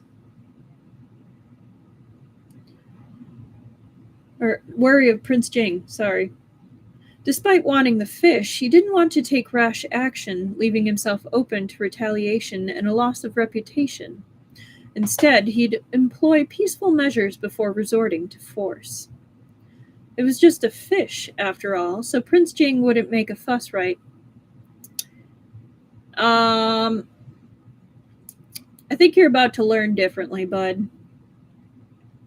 Once Wang Shi had received Prince Jing's order, he brought the third prince to Ninghuai Hall, which was used to entertain guests. Wu Tianming brought a lot of his men, all carrying boxes and chests, and placed them in Ninghuai Hall. At Wu Tianming's orders, all the boxes were opened and they revealed the gold and silver within. Wu Tianming might have a huge fish tank now. Or Liu, oh my gosh, I am messing up names. Liu might have a huge fish tank now, but he still liked the crystal bottle Prince Jing took him around in. When he heard the third prince had come, there was no way Liu was going to miss the show. He jumped into the crystal bottle as soon as possible and flopped around. Prince Jing granted his wish. It wasn't like the third prince could do anything in his own manner. But when the third prince presented the boxes full of gold and silver, the shameless little carp sank right to the bottom. Liu had never seen so much gold and silver in his life. What was the third prince doing? Wu Tianming got right to the point. Fifth brother, I'd like to make a deal with you. Your fish is quite nice, and I like it. Are you willing to part with it? Wu Tianming smiled and pointed at the boxes his people had laid out on the ground. If this much gold and silver isn't enough, I can add more until you're satisfied. How about it? Holy shit. Wu Tianming wanted to buy him from his tyrant master? Illegal! Not allowed! Liu found himself desperately praying in his heart. Don't do it! Gold and silver were great, but that didn't mean he wanted to be exchanged for them. Prince Jing treated him very well, after all. He didn't want to leave him. The little carp quickly checked Prince Jing's reaction. The veins on Prince Jing's forehead were visibly throbbing, and Liu could tell that the tyrant was really angry. Seeing this, the little carp calmed down right away and continued watching to see how his master was going to reject the brazen third prince. Speaking of which, the third prince had never given him a second glance, so why did he suddenly want to buy him? It must be because the emperor said he was auspicious. The little carp hated calculating people who only acted based on what others said. After the third prince proposed this deal, Prince Jing glanced at Wang Shi with a cold expression. Wang Shi didn't care about any third or second prince. He only recognized His Highness Prince Jing. Prince Jing clearly wasn't happy, so Wang Shi loudly said, "There's no need to continue, Your Highness. My prince won't sell his fish." Wu Tianming, surprised, said, "Perhaps you think the price I offered was not enough? What about 10,000 taels of gold and 100 taels of silver?" He was becoming increasingly uncertain. It was just a fish. Even if it was auspicious, this was way too expensive. But if it could help him become the crown prince, then so be it. And give it a second, Keith. Liu didn't think he'd be worth so much. He disliked the third prince, but he couldn't help but wiggle around proudly. If looks could kill, the third prince would have already died a couple thousand times over already.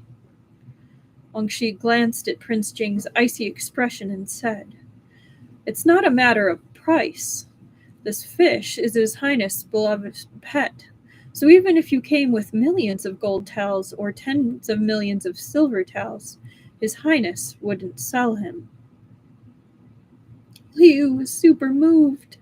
In the eyes of the tyrant, he was worth more than a mountain of gold.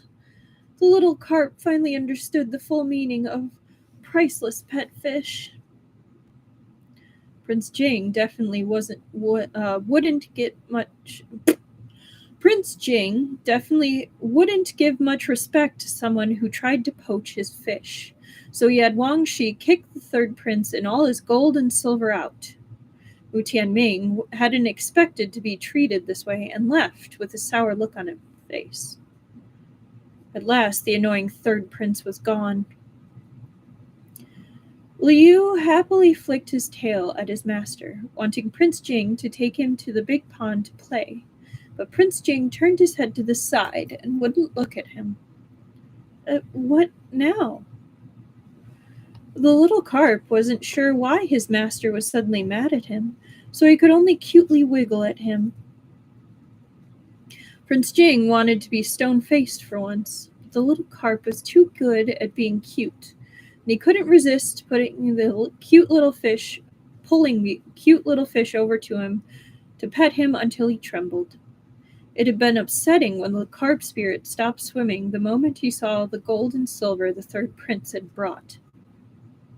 In a fit of anger, Prince Jing ordered all the workers to replace the white stones that the little carp liked to sleep on with rounded silver stones, and the leaf blanket with a handkerchief made of gold silk, embroidered with aquatic plants. Dude's got money coming out his ears for real. Overnight, Liu suddenly found that his bed and blanket had become shiny. "Ah, master, I love you to death," the carp spirit yelled inwardly, hugging the blanket and refusing to let go as he rolled around on his bed. Oh, the fish is very aware. He is very spoiled and he knows it.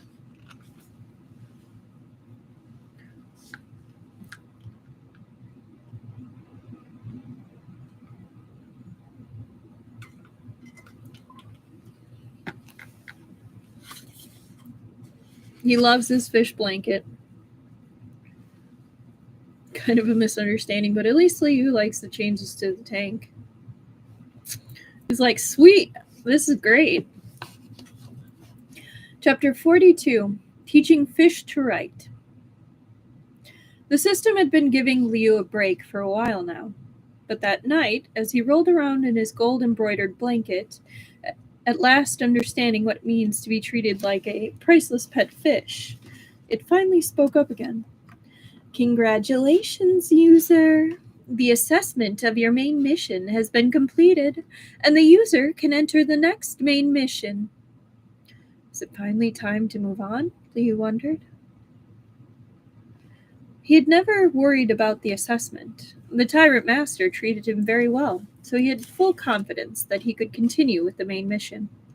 Although he had accepted the Koi side quest, he'd been leaving it alone and hadn't made any progress because the prompt was so strange. It'd been a while since he'd done a main mission, and he actually kind of missed it. Liu immediately entered the system to check. Just as the system said, he could click on the new main mission called Tyrant's Pet Fish for Revitalizing the Family. He thought the name of the mission was strange, but he did sort of remember it from the first time he'd ever entered the system. Didn't the system say the direction of the main missions would be determined by the assessment? He didn't see anything different from before. Leo clicked on the revitalizing mission. The main mission was similar to Priceless Pet Fish and had several steps to carry out. The prompt was to improve the Tyrant and Pet Fish's life. The first step of the mission was indulge with the Tyrant.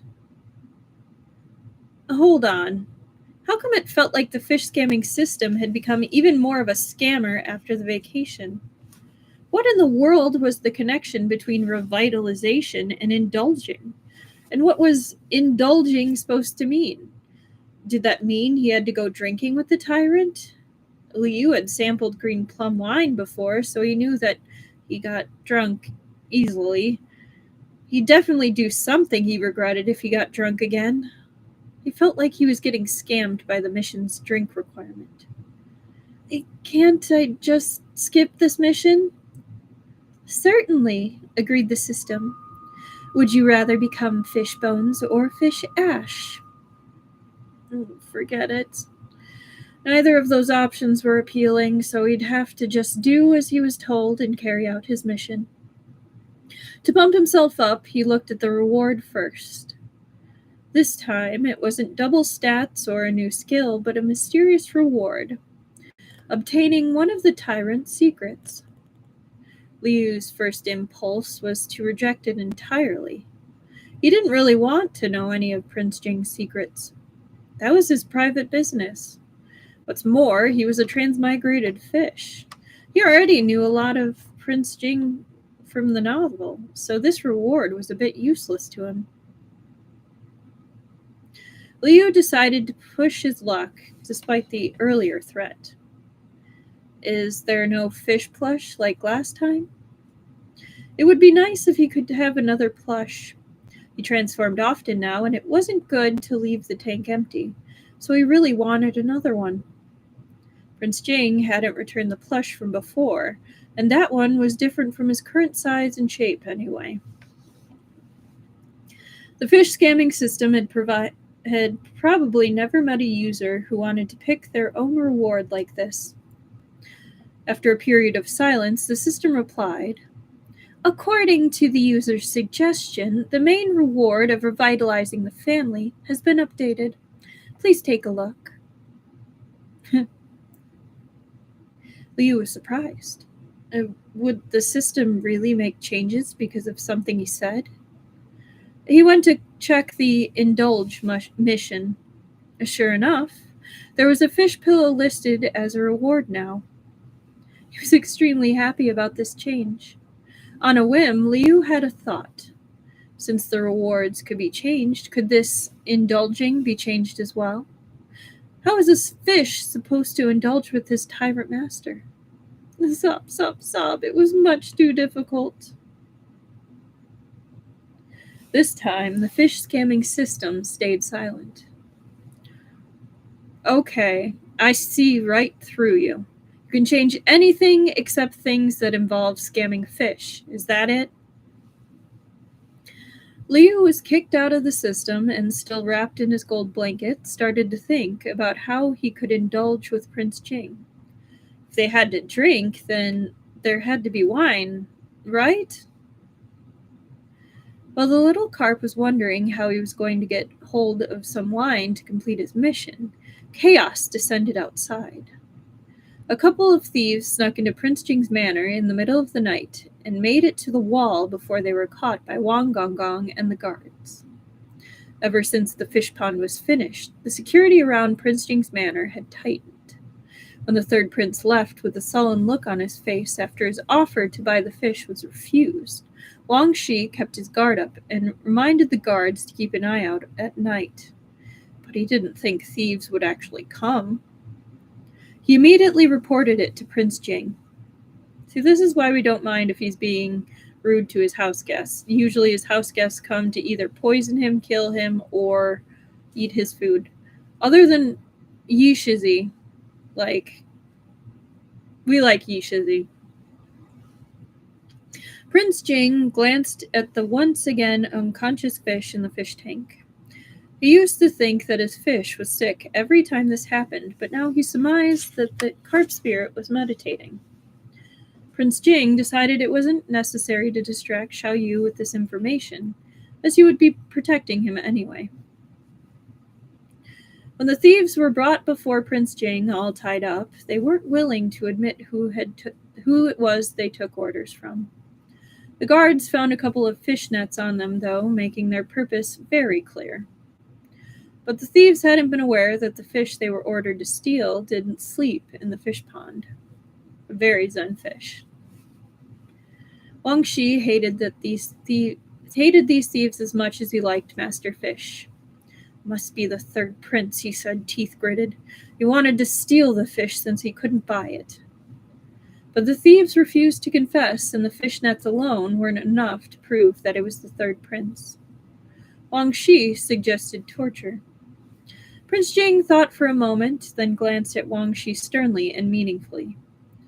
He immediately understood, ordering the guards to take the thieves to the Imperial Governmental Office and interrogate them thoroughly.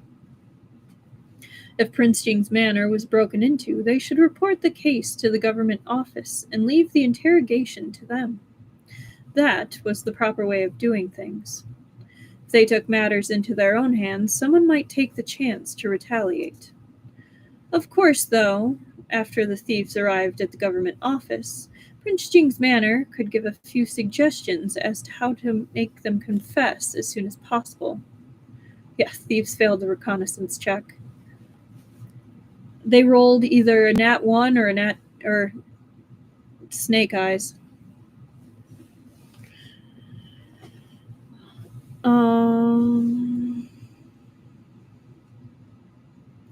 The sixth and third prince were discussing the latest issue at the third prince's manor. Mu Tianxiao knew that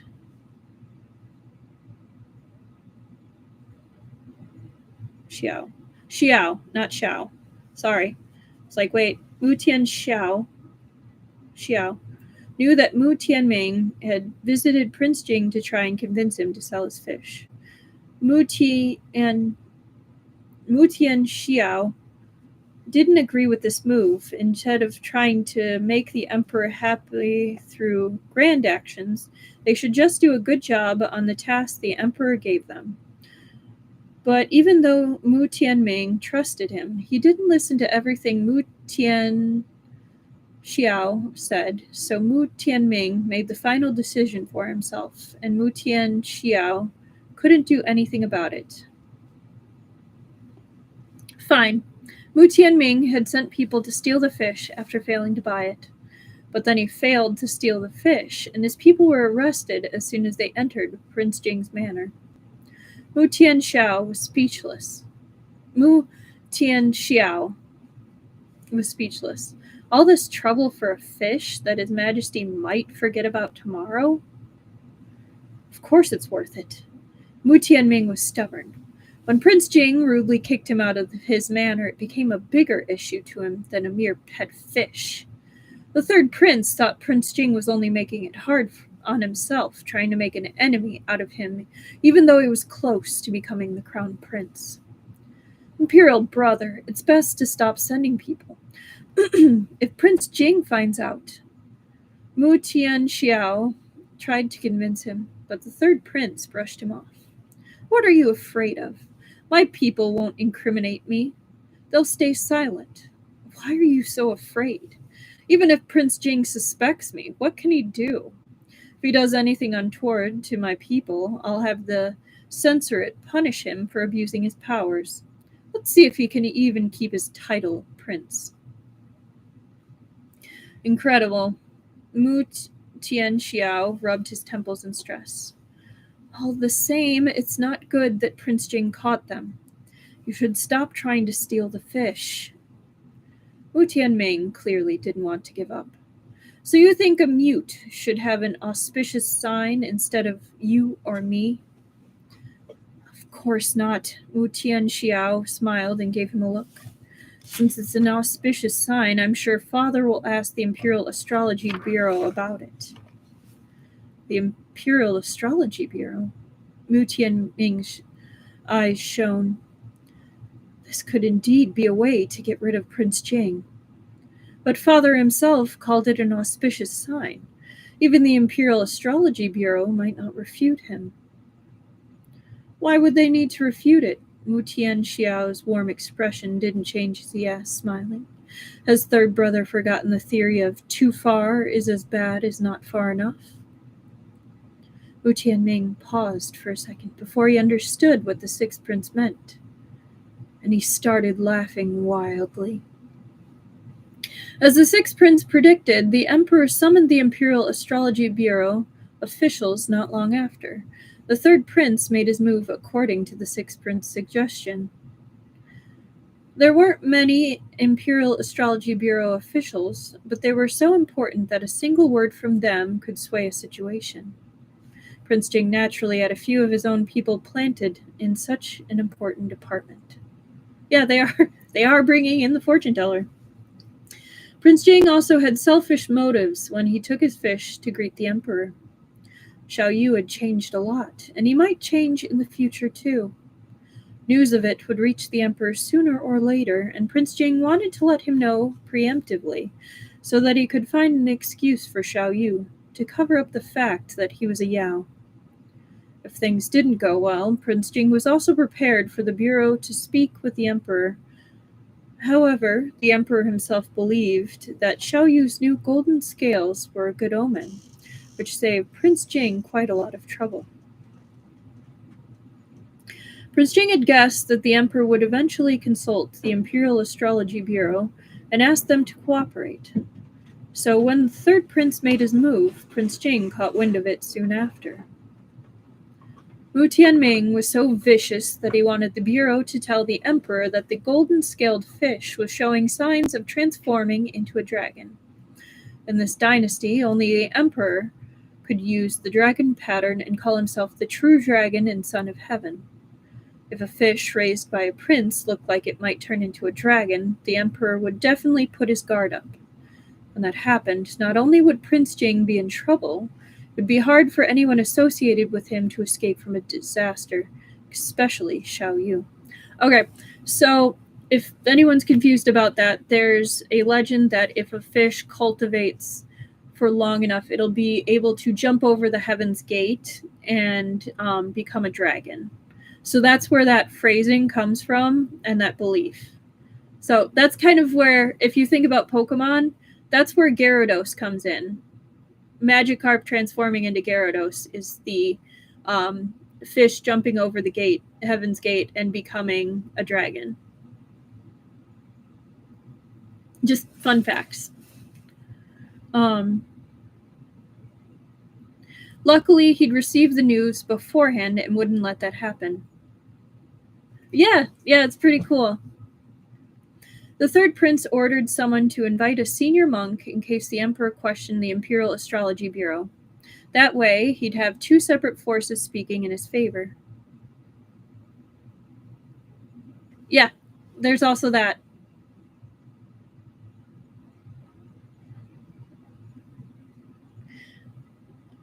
But Prince Jing wasn't going to back down either. He wrote a letter and had Wang Shi send it out immediately. He predicted that another storm was coming, but he'd protect Xiao Yu no matter what. Always. Power plays everywhere. After he dealt with the serious business, Prince Jing returned to his room only to see a figure he'd been waiting for. Xiao Yu had transformed into a human and was wearing a blue silk robe embroidered with golden branches. He was humming an unknown melody as he bent over to smooth out the bed. Prince Jing stared at him from far away, wanting to approach but afraid of disturbing him. So he just appreciated Xiao Yu's figure as the young man hummed the tune. Xiao Yu was still the same as when they first met, spirited and lively. Every young man and woman he'd met before all tied their waist sashes tightly, but Xiao Yu didn't seem to know how.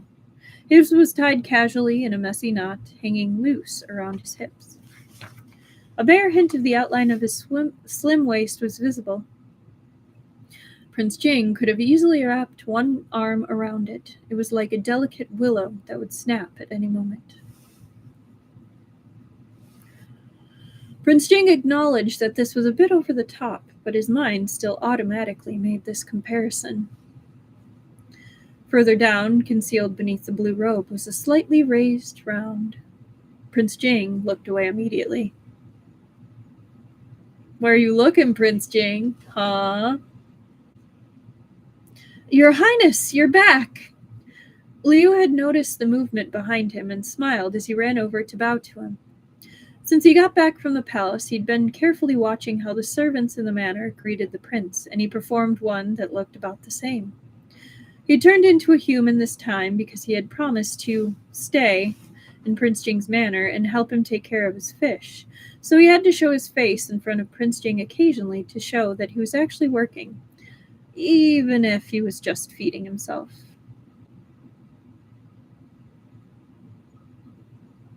Liu was extremely grateful that Prince Jing had made such a huge fish pond for him, but fish couldn't talk, so he couldn't express his thanks in any way other than giving him a little fish kiss. Even though he'd transformed into a human and could talk now, Prince Jing didn't know he was his fish, so if he casually thanked Prince Jing on behalf of the fish, Prince might treat him like a monster. All Liu could do was tidy up the room after feeding himself as an expression of silent thanks. But Prince Jing's room was always kept very clean. Liu looked around the whole room and couldn't find anything to improve. In the end, the only thing he could do was mess up the bed and make it again. He didn't expect to see Prince Jing after he'd completed that one single task. Seeing his fish in its human form made most of Prince Jing's anger towards the third prince disappear. He stepped forward and grabbed Liu's hand, dragging him along with him. There was something he'd wanted to do for a long time. Liu was startled to suddenly be whisked away, but silently cautioned himself that when he was a fish, he couldn't go against his master, and when he was a human, he couldn't go against a prince. With Liu in tow, Prince Jing quickly arrived at his table and had him sit down. Liu was a little panicked. Was he going to ask him questions again? To be honest, one of the reasons Liu transformed into a human this time was because he wanted to find out where the wine was in Prince Jing's manor. Green plum wine was hard to get your hands on, so if he was going to indulge, he needed to find out where the normal wine was first. Then he could grab a jar, mix it with some water, and somehow make Prince Jing drink it with him. If he diluted it first, he wouldn't embarrass himself too badly. It is pretty funny and very cute that Liu thinks he's getting away with pretending not to be a fish. Liu had a plan in mind. He wouldn't contradict or debate with the tyrant. He'd just pretend he was still a fish, obediently listening to what Prince Jing wanted him to do. Prince Jing laid out some paper and a brush, then handed an ink stick and inkstone to Liu. Liu laughed, startled. "Your Highness, do you want me to grind ink?" Prince Jing nodded lightly. "Oh, so he wants me to grind ink for him first before I answer questions." Liu was complaining internally, but he still ground the ink very seriously. Soon, the thick black ink appeared. Liu put down the inkstick and thoughtlessly rubbed his nose, leaving behind a smear of ink on top of his nose without noticing. This reminded Prince Jing of the time Liu was covered in ink stains, and he couldn't help the upward twitch of his lips. After Liu ground the ink, Prince Jing gave him a brush. He didn't want me to answer questions? He wants me to write something? Liu rolled up his sleeves. He clutched the brush awkwardly, almost like he was holding chopsticks. Please let me know what you want me to write, Your Highness. It'd be best if I could get a reward, like a jar of wine or something. I was just worried about what kind of excuse I'd need to get one. His crude grip surprised Prince Jing. No wonder the brush he used last time had frayed. But Prince Jing didn't judge Xiao Yu for not knowing how to write. He got up and stood behind him. Confused, Liu stared at him curiously. Prince Jing tried his hardest to not look at Xiaoyu's pale, exposed wrists as he reached out to cover the hand that was holding the brush with his own. He gently encircled Xiaoyu in his arms and turned him slightly to correct his awkward posture. No, they really shouldn't be used like chopsticks. Liu blushed, very flustered. He wasn't illiterate, but he didn't know how to use the brushes they had in ancient times. Prince Jing was probably just teaching him how to hold a brush and write. But this was way too close. Prince Jing's hand was holding his. Prince Jing's arms were supporting him, and he could feel his warm breath on his ears. When he looked back, all around him, up, down, left, right, Prince Jing was surrounding him. One of Liu's ears went completely red. He thought uneasily, This is just a normal lesson. Don't think anything crazy. Prince Jing's calligraphy is quite good, and he's willing to teach me. Don't waste his time. Prince Jing held his hand just like that and taught him how to write a proper, correct fish character. Writing wasn't that hard after all. Okay, so we have an image, actually 2 pictures. Okay.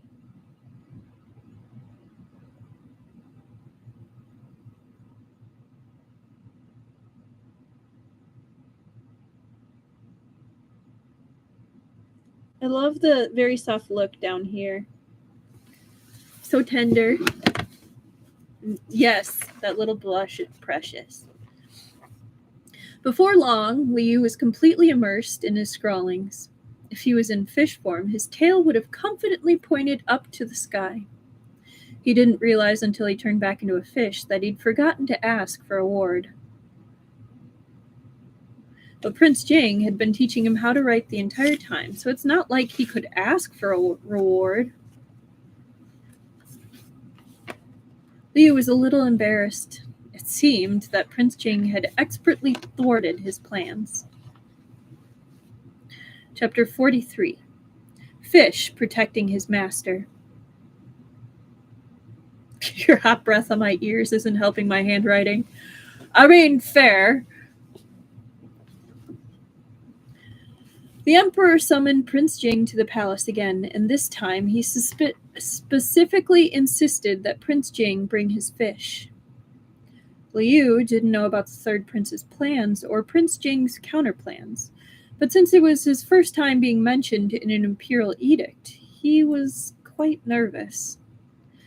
He jumped into the crystal bottle cooperatively, waiting to be put inside. Prince Jing's expression was a little dark, but he patted the fish's head gently. Whatever was troubling him, it wasn't Liu. Liu recalled that the same hand had intimately held his own while teaching him how to write, so he hid away shyly. It wasn't long before his fishy nature took over, though, and he came back out, wanting to be pet again. He could tell that Prince Jing was in a bad mood. He didn't know why, but he hoped Prince Jing would feel better soon. The system needs to calm down and let them build a beautiful life together. I mean, they're working on it. Xiaoyu asking for pets finally made Prince Jing smile a little. After he petted the fish, Prince Jing brought him into the palace as the edict commanded. Outside of Qianxing Palace, they were greeted personally by the head eunuch Luo. When they entered the palace, they saw the emperor sitting on the throne with several other people dressed like officials. Strangely enough, the third and sixth princes were also there. Liu was confused. Last time, when there was a fire in the palace, the third and sixth princes made a trip to the palace to check on the emperor. But why were they here now? The third prince was rash, while the sixth prince was devious. Together, they couldn't be underestimated. And as soon as Prince Jing walked into the palace with the fish, the two princes' gazes turned towards him, making the fish a little nervous. As a result, Liu couldn't stop darting glances back over towards them. The emperor smiled when he saw Prince Jing. Tianxi, good timing. Since your fish is growing golden scales, I had the Imperial Astrology Bureau do a reading. So that's what was going on. Liu nodded to himself. The emperor had summoned him because of the whole auspicious thing. It would be difficult to convince the general populace that this fish was auspicious just because the emperor said so. After all, it would be a bit ridiculous for the emperor to declare a sign of auspiciousness for himself. But if the Imperial Astrology Bureau confirmed it, then Liu would be the real deal. Definitely outwolf the wolves. Yes.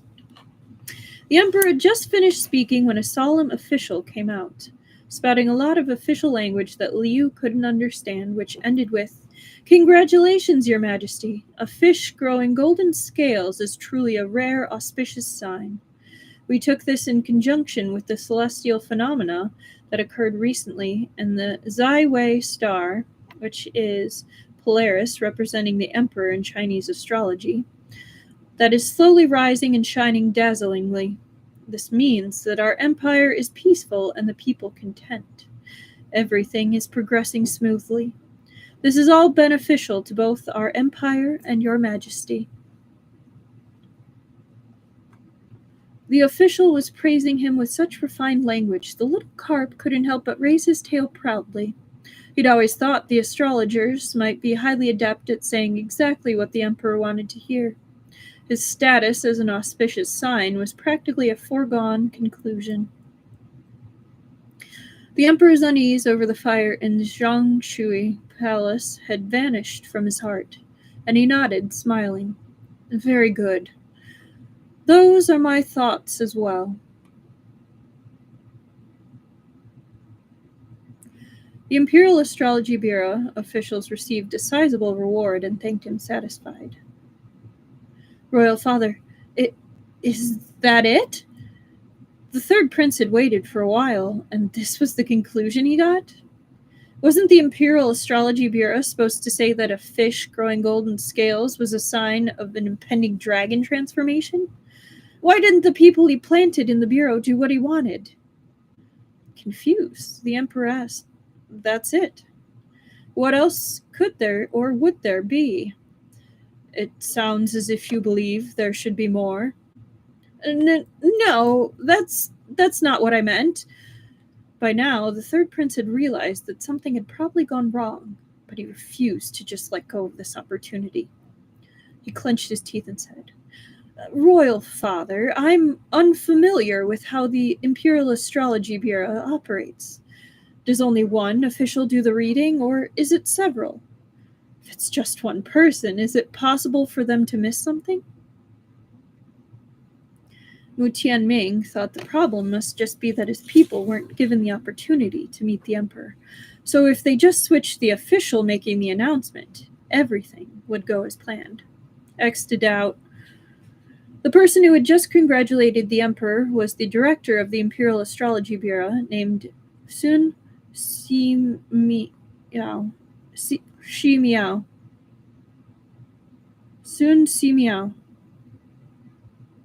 Ximiao.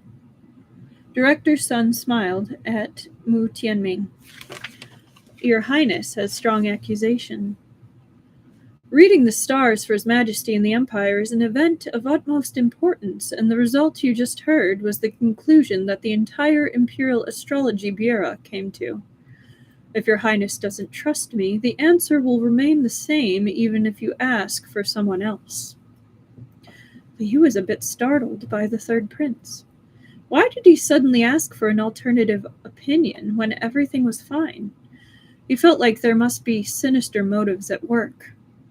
Alarmed, his whole fish body shook, and Prince Jing reached into the crystal bottle to touch his back with his finger, stroking him from time to time as if to comfort and calm him down. Liu naturally was easily soothed by his tyrant master. The third prince wasn't anyone important. He was just cannon fodder, while Prince Jing had the protagonist's halo and was destined to be the next emperor. He was already piggybacking off of Prince Jing, so he had nothing to worry about. The third prince was just like, I want to speak to your manager. Very much so. He does have that personality.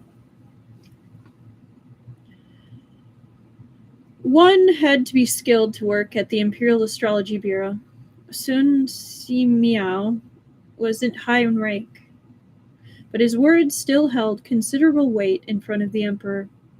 When the third prince questioned Director Sun for no reason, he even managed to respond graciously.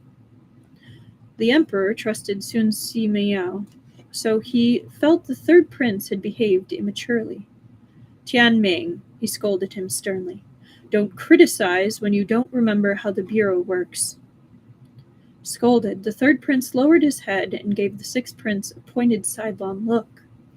Wu Tianxiao immediately understood and stepped forward to speak up.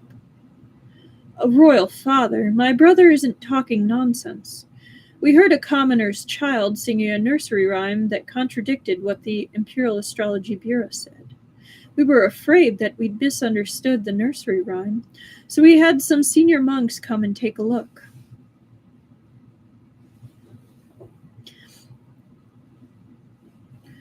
When the emperor heard the words nursery rhyme, his heart skipped a beat. He stared at the sixth prince. What nursery rhyme? Those are words and phrases that are blasphemous, there are words and phrases that are blasphemous, so I dare not repeat them. Please take a look at this instead. The sixth prince took out a piece of paper he'd prepared from his robes and handed it to Luo Ruisheng to give to the emperor. When the emperor received the paper, he read it carefully.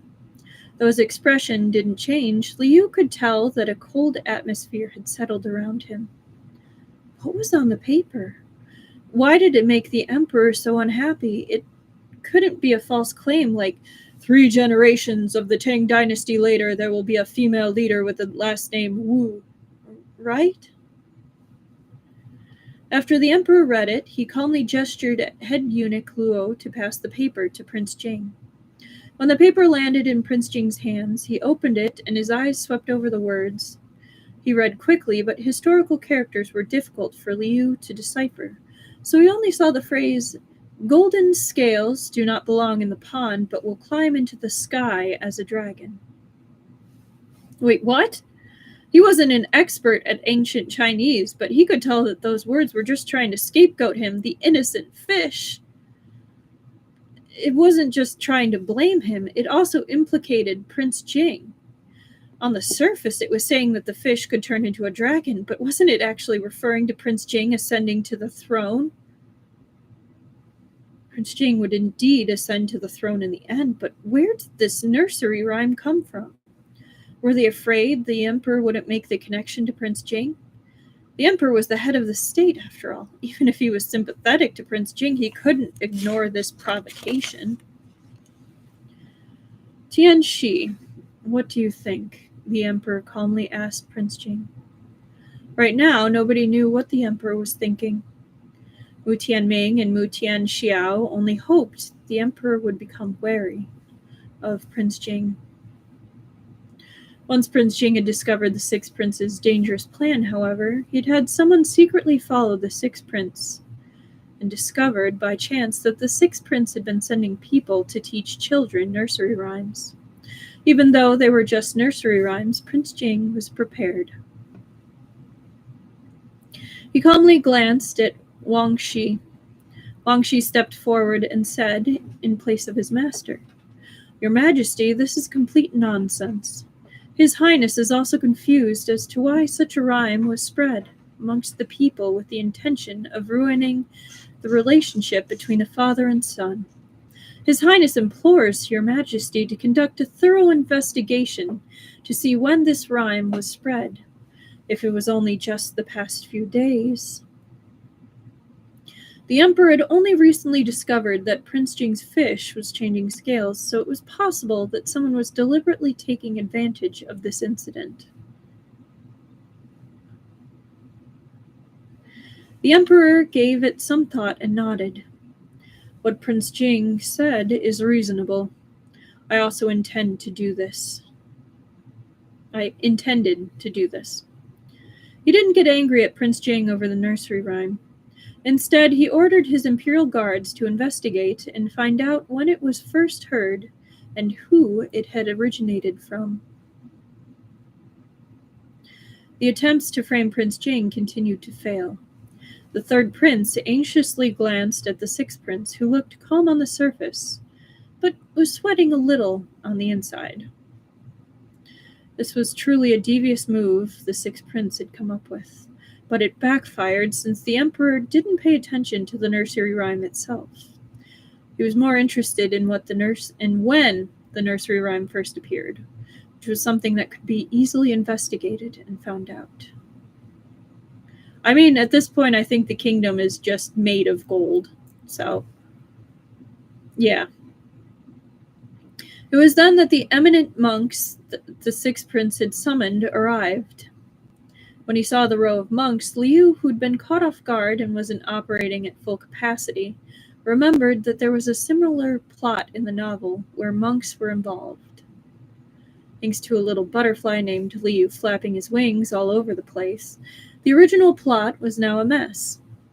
In the novel, when the sixth prince and Prince Jing were fighting for the throne, a monk was ordered to lie to the emperor to frame Prince Jing. However, the rumor in the novel was Prince Jing was born a mute and therefore inauspicious. Now instead, it was a fish growing golden scales will turn into a dragon. It was, of course, nonsense. It wasn't rare for fish to have golden scales. For example, koi almost always had golden scales. The emperor himself had many koi in his own lotus pond, so why would a carp that was meant to be food transform into a dragon before them? That was a logical argument, but it couldn't be used to convince the emperor. Liu thought to himself, since these were both rumors thought up by the sixth prince, they should be the same in principle. Would the same flaw appear here? In the novel, the sixth prince framed Prince Jing too harshly and couldn't find any trusted eminent monks to help him. Most monks weren't foolish enough to get involved in a conflict between princes. Thus, the monks he found were all fake ones. They had been freshly shaven and they didn't have any precept scars. So what a precept scar is their ritual burns given to monks in some Buddhist practices after they have taken their vows and shaved their heads. So for Dragon Ball Z, you know Krillin, how he has those burns on his forehead? Those are actually, if I'm remembering it correctly, precept scars. So it's literally burned into their forehead. Yeah, the dots.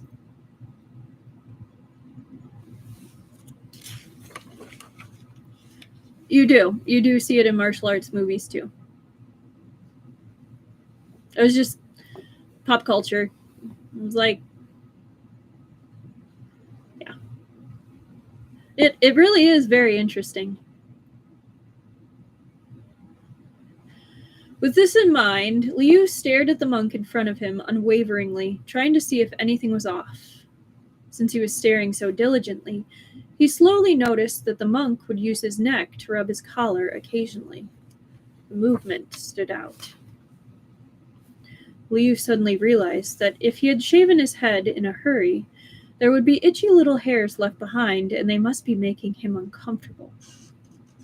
The sixth prince had brought fake monks this time as well. As long as they could expose the fake monks in front of the emperor, no matter how eloquently they spoke, there's no way the emperor would believe them. Liu had thought it through. He was going to splash some water onto Prince Jing again and get them both out of here. But the sixth prince didn't give Prince Jing any time to breathe at all.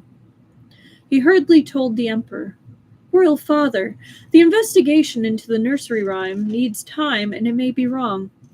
I invited these eminent monks, so why don't we have them examine Fifth Brother's fish instead?" Though the emperor had ordered the imperial guards to investigate the nursery rhyme, a seed of doubt had been planted in his heart all the same. Wouldn't hurt to have the monks take a look at the fish, so he nodded in agreement. But the emperor didn't explicitly say that Prince Jing had to hand the fish over to the monks. Prince Jing's hand tightened on the crystal bottle handle. Wang Shi knew what Prince Jing was thinking, and he boldly said to the monks, "You don't have to move. His Highness will hold the crystal bottle and show you the fish."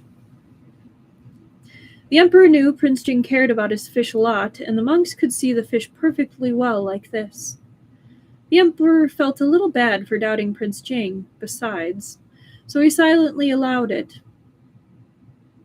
Liu didn't have the time to find an opportunity to tell Prince Jing.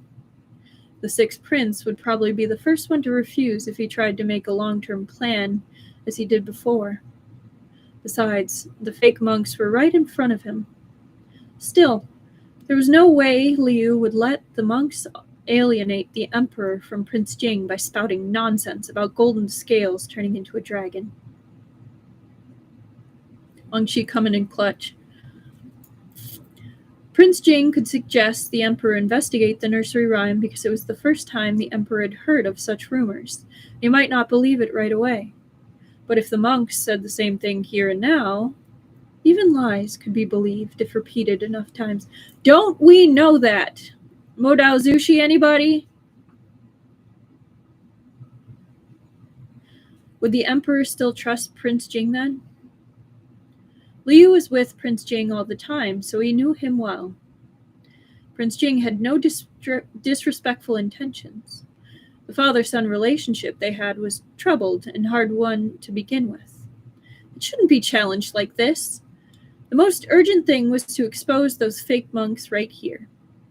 As soon as they left the palace, they'd be hard to track down. There were opportunities, even if he had to take a risk.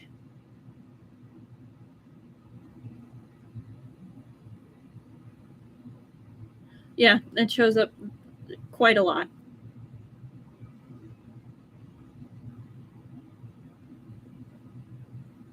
While Prince Jing was walking towards the lead monk with his fish, letting them get a look, Liu ferociously slammed in the side of the crystal bottle facing the monk. His fish body's strength had gone through several boosts from the system, was quite a few times stronger than before. Liu put all his strength into it. There was a loud crack, and a huge hole was punched through the bottle. The little carp immediately flew towards the lead monk. The monk never expected the fish to emerge from the crystal bottle like that. Shocked, he instinctively raised his hands to block him, but it was too late. The little carp soared over his hands and landed with a smack on his shoulder. The chaos, the system made a noise, but Liu didn't care about whatever mission had been updated. He'd been waiting with his tail raised, aimed, and ready. As soon as he landed on the monk's shoulder, his tail swept outward. First yeet of the second book. Oh yeah, taking a tally, first yeet. Just use these. First yeet. Marking one. One yeet. Kung Fu Fishy for the win. He intended to sweep off the monk's hat. If that happened, he was sure that Prince Jing would be able to realize that the monks were imposters. Liu was going to expose them. He no longer cared about the mission or how blasphemous it was for a carp meant to be food to sweep a monk's hat off in front of the emperor. He didn't have any time to think. All he wanted was to protect Prince Jing by proving the sixth prince was trying to frame him. There are definitely more to come. Yes. The monk was so frightened by the threatening fish that his mouth gaped. His hat fell to the ground, and he forgot to cover his head. Sometimes a fish really do gotta do what a fish gotta do. I agree. Royal Father, the third prince said, and the sixth prince shouted in unison as they watched the fish break out of the bottle and knock the hat off of the monk's head. Prince Jing, meanwhile, had been keeping an eye on Xiao Yu. As soon as he approached the monk, the carp spirit had started anxiously swimming around in the crystal bottle, so Prince Jing had assumed something must be wrong. Clearly, the fish wanted to communicate something important. Prince Jing had made his own assumptions, but he didn't think the carp spirit would ignore his own safety and leap directly onto the monk. The carp spirit had broken out of the bottle, but Prince Jing wouldn't let anything happen to his fish. He had to deal with any loose ends. Most of the fragments of crystal were near his hand, and an idea came to him in this crucial moment. While everyone was still looking at the fish, he grasped a shard tightly in his hand, slicing it open until blood dripped down. "Your Highness!" Wang Shi shouted in shock from beside him, but Prince Jing waved his hand dismissively. There wasn't much time, so this was the only way. Wang Shi stomped his foot, hesitating between bandaging Prince Jing and protecting Master Xiao Yu. In the end, he chose to protect Master Xiao Yu because Prince Jing's expression told him to. He couldn't go against Prince Jing's wishes. Having swept off the monk's hat, the little carp fell to the ground, flapping. Wang Shi quickly grabbed the spare crystal bottle and put the fish back into it. Now that his fish was safe, Prince Jing focused on finding the monk's flaws, and he quickly realized that there were no scars to speak of on the bare head of the monk whose hat had been knocked off. This was a fake monk. This was what Xiao Yu wanted him to know. "Tianxi, what happened? Your hand." The emperor had blinked, and in the short amount of time, the fish had already leaped onto the monk. Then with their glance, he realized that Prince Jing's hand was injured. Yeah, they always have a spare bottle. Same thing with the spare change of clothes, actually.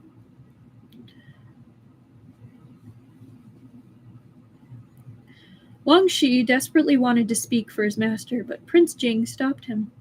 He instead wrote on the front of Wang Shi's robes, "Royal Father, please hear me out. I realized that the monk was an impostor who had not gone through the ordination ceremony. Desperate times call for desperate measures, so I threw the crystal bottle at him to force him to reveal his flaws." The emperor had been on edge ever since he heard about the nursery rhyme. Now he looked back and forth from the blood-stained robes to the crystal fragments on the ground, his heart in chaos. In a panic, the fake monk put his hat back on, but it was too late. The emperor ordered the guards to hold him down firmly and take his hat off to check his head. Their inspection revealed he really was unordained. I mean, the blood-stained robe and broken bottle are very inauspicious signs. So, Emperor's gotta be freaking out a little bit. The emperor understood now. He'd seen the fish go flying because Prince Jing had broken the crystal bottle in his haste. Prince Jing was unable to speak and couldn't prove his innocence, so this was the only means at his disposal to expose the fake monks. Out of habit and narrow-mindedness, the emperor had suspected Prince Jing at first and was nearly taken advantage of by a bunch of fake monks. Prince Jing's hands were still bleeding, and his face was pale. The emperor regretted his actions very much. He patted Prince Jing's shoulder and said gently, "Tianxi, my son, you've suffered. Quickly go to the imperial physicians and have them take a look at your injury." He ordered Luo Ruisheng and Wang Shi to help Prince Jing to the side hall to wait for the imperial physicians. The third prince and sixth prince, along with the kneeling and kowtowing fake monks, were all left to face the furious emperor. All right. We have one more chapter, because it's a short one. Yeah, there's a big storm coming. Chapter 44. Desired to be sucked by the fish. Oh, these titles. The imperial physicians rushed over to check Prince Jing's injured hand, but Prince Jing shielded the injury, shot a look at Wang Shi, and glanced at the crystal bottle Wang Shi had brought over. He had simply been cut by the sharp edge of the broken bottle, but Xiao Yu was the one who broke the bottle in the first place, so they had to check if he was all right first. Wang Shi sighed, resigned, and asked an imperial physician to look at the fish. Only then did Prince Jing permit the other physicians to treat him. The imperial physician who was examining the fish soon came over to report that the fish was unharmed. Prince Jing nodded, but his own injury wasn't nearly so simple. The imperial physicians had to take out the shards of crystal that were embedded in his flesh, one by one, and that alone took half an hour. After that was done, the wounds needed to be cleaned and medicine was applied. Blood-stained gauze was continuously applied and removed, making Wang Shi's heart twinge in pain. He couldn't help but ask, "Your Highness, does it hurt? Do you want this old servant to blow on it?"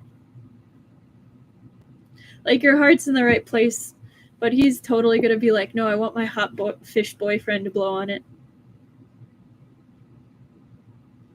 Prince Jing wasn't in that much pain anymore, but Wang Shi's words were enough to make his expression darken. After the imperial physician had dealt with Prince Jing's injury, they reminded him to keep his wounds dry and went to report to the emperor. Yeah, Wang Shi means only the best for his prince. Wang Shi furrowed his brows and hurried to move the crystal bottle away, afraid that His Highness would immediately start playing with his fish again. Prince Jing had to signal for Wang Shi to move the crystal bottle closer. Wang Shi obeyed, but he still put the crystal bottle in a spot that was out of Prince Jing's reach. Frustrated, Prince Jing ordered him to go outside and stand guard. Wang Shi did comply, walking out of the room, but he was clearly unwilling to leave with how many times he looked back. "I know. Don't breathe on it to stop the bleeding. I know."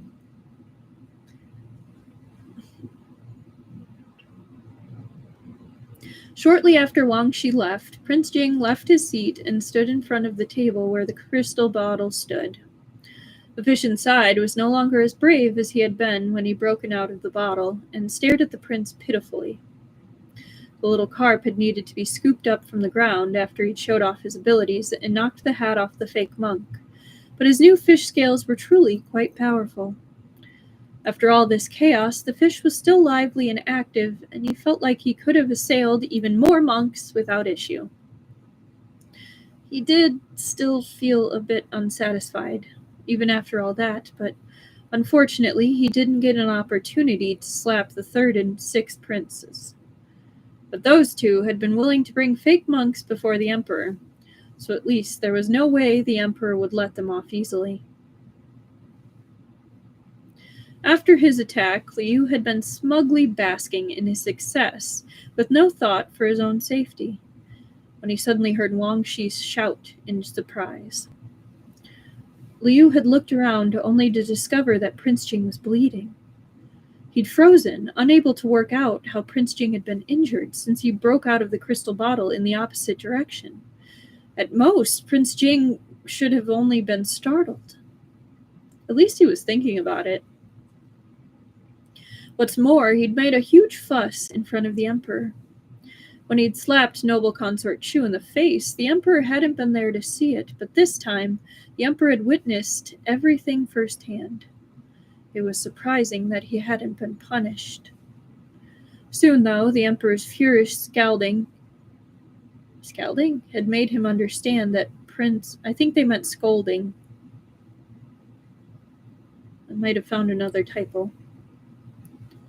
Had made him understand that Prince Jing had taken the blame for his sudden, strange behavior. He'd been so focused on exposing the fake monks that he'd jumped out while ignoring his own safety and any potential consequences. His special nature definitely would have been revealed by his actions. But because Prince Jing hurt his own hand on purpose and pretended that the fish flying out was a special plan, the fish remained safe. Prince Jing himself, though. Liu, safe in the crystal bottle, was gazing at Prince Jing from afar. He didn't know how serious Prince Jing's injury was, only that the emperor's features were now twisted, and the imperial physicians were descending upon Prince Jing. Despite all this, Prince Jing had still insisted that an imperial physician check his fish first. There really was no need for that, of course. He was fine, so there wasn't much to check. But he was touched by Prince Jing's protectiveness, and still had no way to thank him. The crystal bottle separated him from everyone else, and from his fishy perspective, he could only see the busy backs of the imperial physicians. Liu couldn't break another crystal bottle and give Prince Jing any more trouble, so all he could do was press against the bottle's walls and watch. I know. Now, as the two of them stared at each other, he severely regretted not thinking before taking action. If only Prince Jing hadn't gotten hurt. One of Prince Jing's hands were injured, so he tried to open the crystal bottle with his other hand. The little carp immediately swam to the mouth of the bottle. He wanted to get closer, but remembered the time he'd accidentally flipped the bottle over, so he didn't want to be too hasty. Instead, he just looked up at Prince Jing and wagged his tail like a good boy. They have like a stockpile of bottles. They had smaller bottles when he was a smaller fish, and now there's, like, I'm guessing probably at least 4 crystal bottles just like on standby in a room. But at least one of them comes with Wang Shi, along with a change of clothes for Prince Jing. Just because, like, he's been causing shenanigans. So. Prince Jing placed his uninjured hand into the water, and the pitiful fish who had caused so much trouble swam over and rubbed his fingers.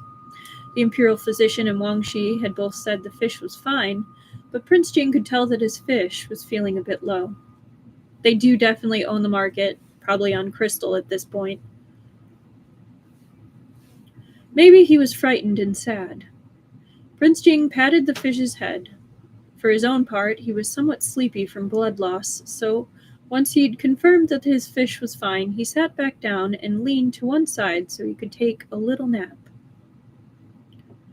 Yeah, it's very sweet how concerned Liu is. I'd definitely be tired after all of this happening. I'd be exhausted. Liu was quite worried about Prince Jing's injury. He couldn't speak in his unconventional fish body, and he and Prince Jing were the only ones in this side hall. So as soon as Prince Jing's back was to him, Liu transformed into human form. He now had a proper place in Prince Jing's manor, and because Prince Jing took pity on him for not having any possessions, he gave him a lot of old, unworn clothes. Liu wasn't sure exactly what was appropriate or fashionable in this style of clothing, so he just picked 2 of his favorites and kept them in his inventory. Finally! So he wouldn't have to worry about running around looking for clothes when he transformed.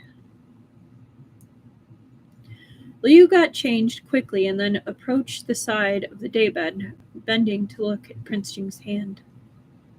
The imperial physicians had bandaged it well, so his hand was wrapped in thick gauze. It hadn't been very long, but some blood had already started to seep through. Liu felt so bad that he worriedly chewed his lip.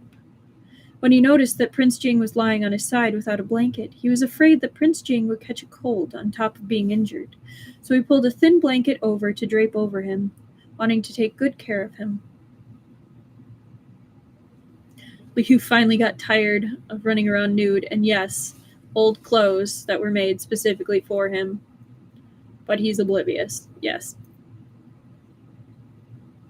Very cute. Prince Jing had been secretly waiting for his fish for a long time. He even pretended to fall asleep to get the fish to transform. As soon as Liu came closer, he turned around and looked at him with a smile. Liu suppressed the tearful heat surging into his eyes and said embarrassingly, "Did you not fall asleep, Your Highness? Does your wound still hurt?" Liu's heart ached so much. It must be even worse for Prince Jing. The cream the imperial physician used had an analgesic effect. So Prince Jing had already stopped. It was numbing. It had a numbing effect. So Prince Jing had already stopped feeling the pain. But when he saw Xiao Yu's eyes full of worry, he hesitated. For some reason, he found himself nodding. If it hurt, would Xiao Yu rush to blow on it for him the way Wang Shi did? He didn't need Wang Shi to blow on it, but he would think about it if it was Xiao Yu who offered. He waited for Xiao Yu to say these words, but Xiao Yu wasn't thinking of that at all. He thought Prince Jing was still in pain, so he scurried over to the jade box that contained snacks and took out a couple of peach blossom pastries. Your Highness, if it still hurts, eat something sweet. It'll stop hurting when you eat something delicious, the carp spirit said, forcing a smile. Yeah, how would you rate your pain 0 to 10? Liu. Prince Jing lightly coughed, somewhat disappointed. Oh well, since Xiao Yu wasn't going to blow on his wound, eating the sweets he gave him was fine too. But his right hand was injured, so he couldn't really move it. It took a moment for Liu to realize the problem. I'll help you, he said. He took out a pastry and broke it into bite-sized pieces.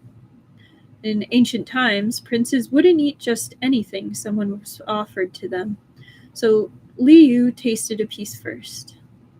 You can eat this. It's not poisoned. I feel fine. Please feel free to have some. Yeah. You can tell for sure that Liu likes him a lot considering he's willing to give up food. He is definitely a glutton, and yes, you can. Prince Jing thought that this was a bit excessive, as he trusted Xiao Yu, but it wasn't the time to mention that. Liu brought the rest of the peach blossom pastry to Prince Jing's lips and watched as he slowly ate 2 pieces. He couldn't help but think that this used to be how his master fed his fish, but the fish was feeding his master now. Liu's eyes were still warm. At first, he managed to keep the tears under control, but once he got distracted, a couple of teardrops fell. Prince Jing was taken aback, and Liu panickingly wiped at his reddened eyes. Prince Jing didn't know he was his fish, so it would scare him to see Liu shedding tears so suddenly. Liu hurried to explain. I'm sorry, Your Highness. Some sand got into my eyes, so... It was easy to say, but emotions were like floodwater bursting out of a dam. Once it found an opening, it couldn't be reined back. Tears were just the same. Liu wasn't the kind of person who liked to cry, but he covered his face and his shoulders heaved for 15 straight minutes before he finally managed to calm down, his face soaked. He felt like he'd embarrassed himself immensely. Sob. I wanted to take care of my master, but I let him see something so humiliating. Liu's eyelids were slightly swollen and his voice was hoarse. My apologies. I was a bit scared after I found Your Highness injured. Allergies, yep. Definitely the sudden, sad allergies. Saddergies. Faced with such a clumsy lie, Prince Jing paused, then smiled and patted Liu's hand. Unfortunately, his own hand was still wrapped in gauze, so he couldn't hold a brush and had no way to say what he wanted to say. He felt unhappy that Xiao Yu was crying. In the end, it was his own incompetence that had made Xiao Yu worry. Prince Jing pulled out a clean cloth from beside the pillow and silently handed it to Liu. Liu wiped his face with it and smiled wetly. Does it still hurt, Your Highness? Prince Jing sighed internally. It's not like you're going to blow on it, even if it hurts. But afraid that Xiao Yu would worry, he shook his head this time. Morse code, shall we? I feel like Liu actually has a rather thick face compared to people like Shen Xingqiu. Yeah, he just kind of rolls with it, and he's kind of a goofy dude. He embraced his fishness a little too quickly to have a ton of face. Let's be real. Then you should get some more rest, said Liu. Wounds heal faster when you're asleep. They do. Really? Prince Jing had never heard of that before, but he did as Liu said and shifted his body to lay down. Liu sat down on the side of the daybed, but soon got up, as if he remembered that he had to do something, only for Prince Jing to grab his wrist. Your Highness, he said, distressed. I'm going to get some water for you. Liu had noticed that Prince Jing's lips were dry and thought he might want some water to soothe his throat. Prince Jing shook his head and refused. Helpless, Liu could only give in. Since Prince Jing was holding on to his arm, it was hard for him to step away. Prince Jing wanted to sleep, then he could only watch from the side, but it wasn't as if sitting beside him was tiring. Prince Jing lay quietly for a while, then opened his eyes. His deep gaze, heavy with emotion, fell on Liu. Recently, Prince Jing was always looking at him like this. It was a different gaze from the one he used with the third prince, the sixth prince, or Wang Gong. Liu could always sense a slight smile in it. Your Highness, is there anything else you want? He asked worriedly, not realizing how gentle his tone was. Prince Jing pursed his lips. He wanted to get closer, but this fish had no self-awareness, so he could only use some other tricks to accomplish that. So Prince Jing, who was wrapped in a blanket and warm all over, pretended to shiver. Your Highness, are you cold? Prince Jing nodded at him twice, earnestly. Liu thought it was natural to feel cold after losing blood. Fair point. And tyrants were no exception. But there were no more blankets on the daybed, so Liu said hurriedly, Your Highness, please wait. I'll go find another blanket. Liu was about to go searching when Prince Jing bolted upright faster than he could, pulled him back down, and patted his shoulder, communicating that he should stay in place. Liu did as asked, confused, and watched helplessly as the tall, large man, wrapped in a blanket, feebly rested his head on his thighs. Lap pillow, anybody? Huh? So sleeping on someone's legs while cold would help?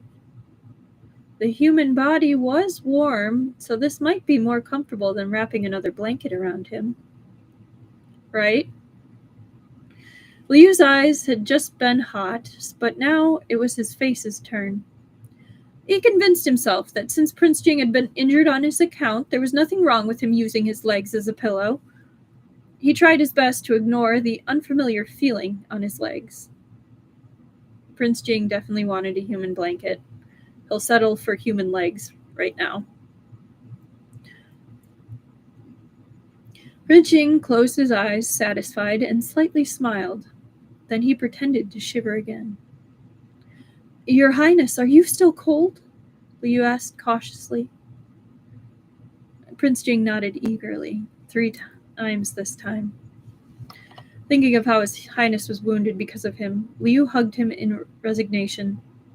How about now? Prince Jing settled in, still somewhat disappointed. His Highness was so cold. He wanted someone to suck his essence. Well, he wants to cuddle and then a little more. And on that note, that is actually where we're ending for tonight. I think that was pretty fun and pretty good for first session reading. Hang on, I'm going to use my little tag for this book. It is very adorable. I enjoyed that. I think that was pretty good for our first read through of book 2. Unfortunately, I will be back to my normal curly self on Tuesday. I won't be as fancy as this, but I will probably be bringing back some fun things to show. Can't we just ask someone for a coffee date? Geez. Give it a little bit of time, and you might get your wish there, Keith. Not quite a coffee date, but you might see something close to it. Yeah, Prince Jing is really down bad, and it's absolutely adorable. But yeah, I already posted 2 fic recommendations because I had some time earlier today. Let me take a quick look. One of them is Scum Villain, and it's called The Bamboo and the Tadpole by Chewing. And it's short, it's complete, and it's kind of sweet. It's got a little bit of this feel to it. It's a bit lighthearted in that sense. The other one that I recommended for Modao Zushi is actually by one of my absolutely favorite authors, Apathy and Reverie. And the one I recommended is called At Heart, and it's where Wei Wuxian comes out of the burial mounds when he's still confused and kind of has a little bit of memory loss. And it's Lan Wangji who finds him at the burial mounds and takes him back to Gusu. It has like a little prequel, but I posted just the main story, and it's fantastic. My only negative point about this author is they are notorious for leaving things with just like the last chapter there, and you're like you got it to here. One more chapter and we're good, and then they get caught up by another plot bunny. But another one I love by them is called Instead, and it's amazing. It's actually one I go back to so many times. And then there's a very interesting one that is basically done called hang on. I always forget it. It's Turn a Little Faster. And that's if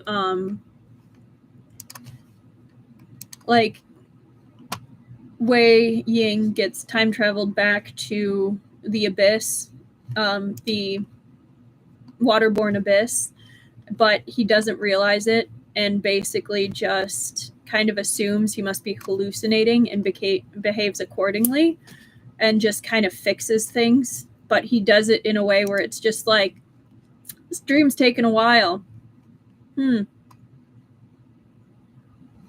All good. They'll be there. But I honestly love this author. They write amazingly. They're so good. But yeah. But thanks everybody for joining. I hope you had fun. I kind of enjoyed doing things a little differently today. Had a little fun with this. I hope you all enjoyed too, and will enjoy your way back here on Tuesday at 8 CST, Central Standard Time, for the next part. We will be reading chapters 45 through 50, so another 5. But yeah, thank you. I had a great time too, everyone. Also, anyone watching after, I hope you enjoyed too. Have a great night. Have a great weekend. And I will see you on Tuesday. Bye-bye.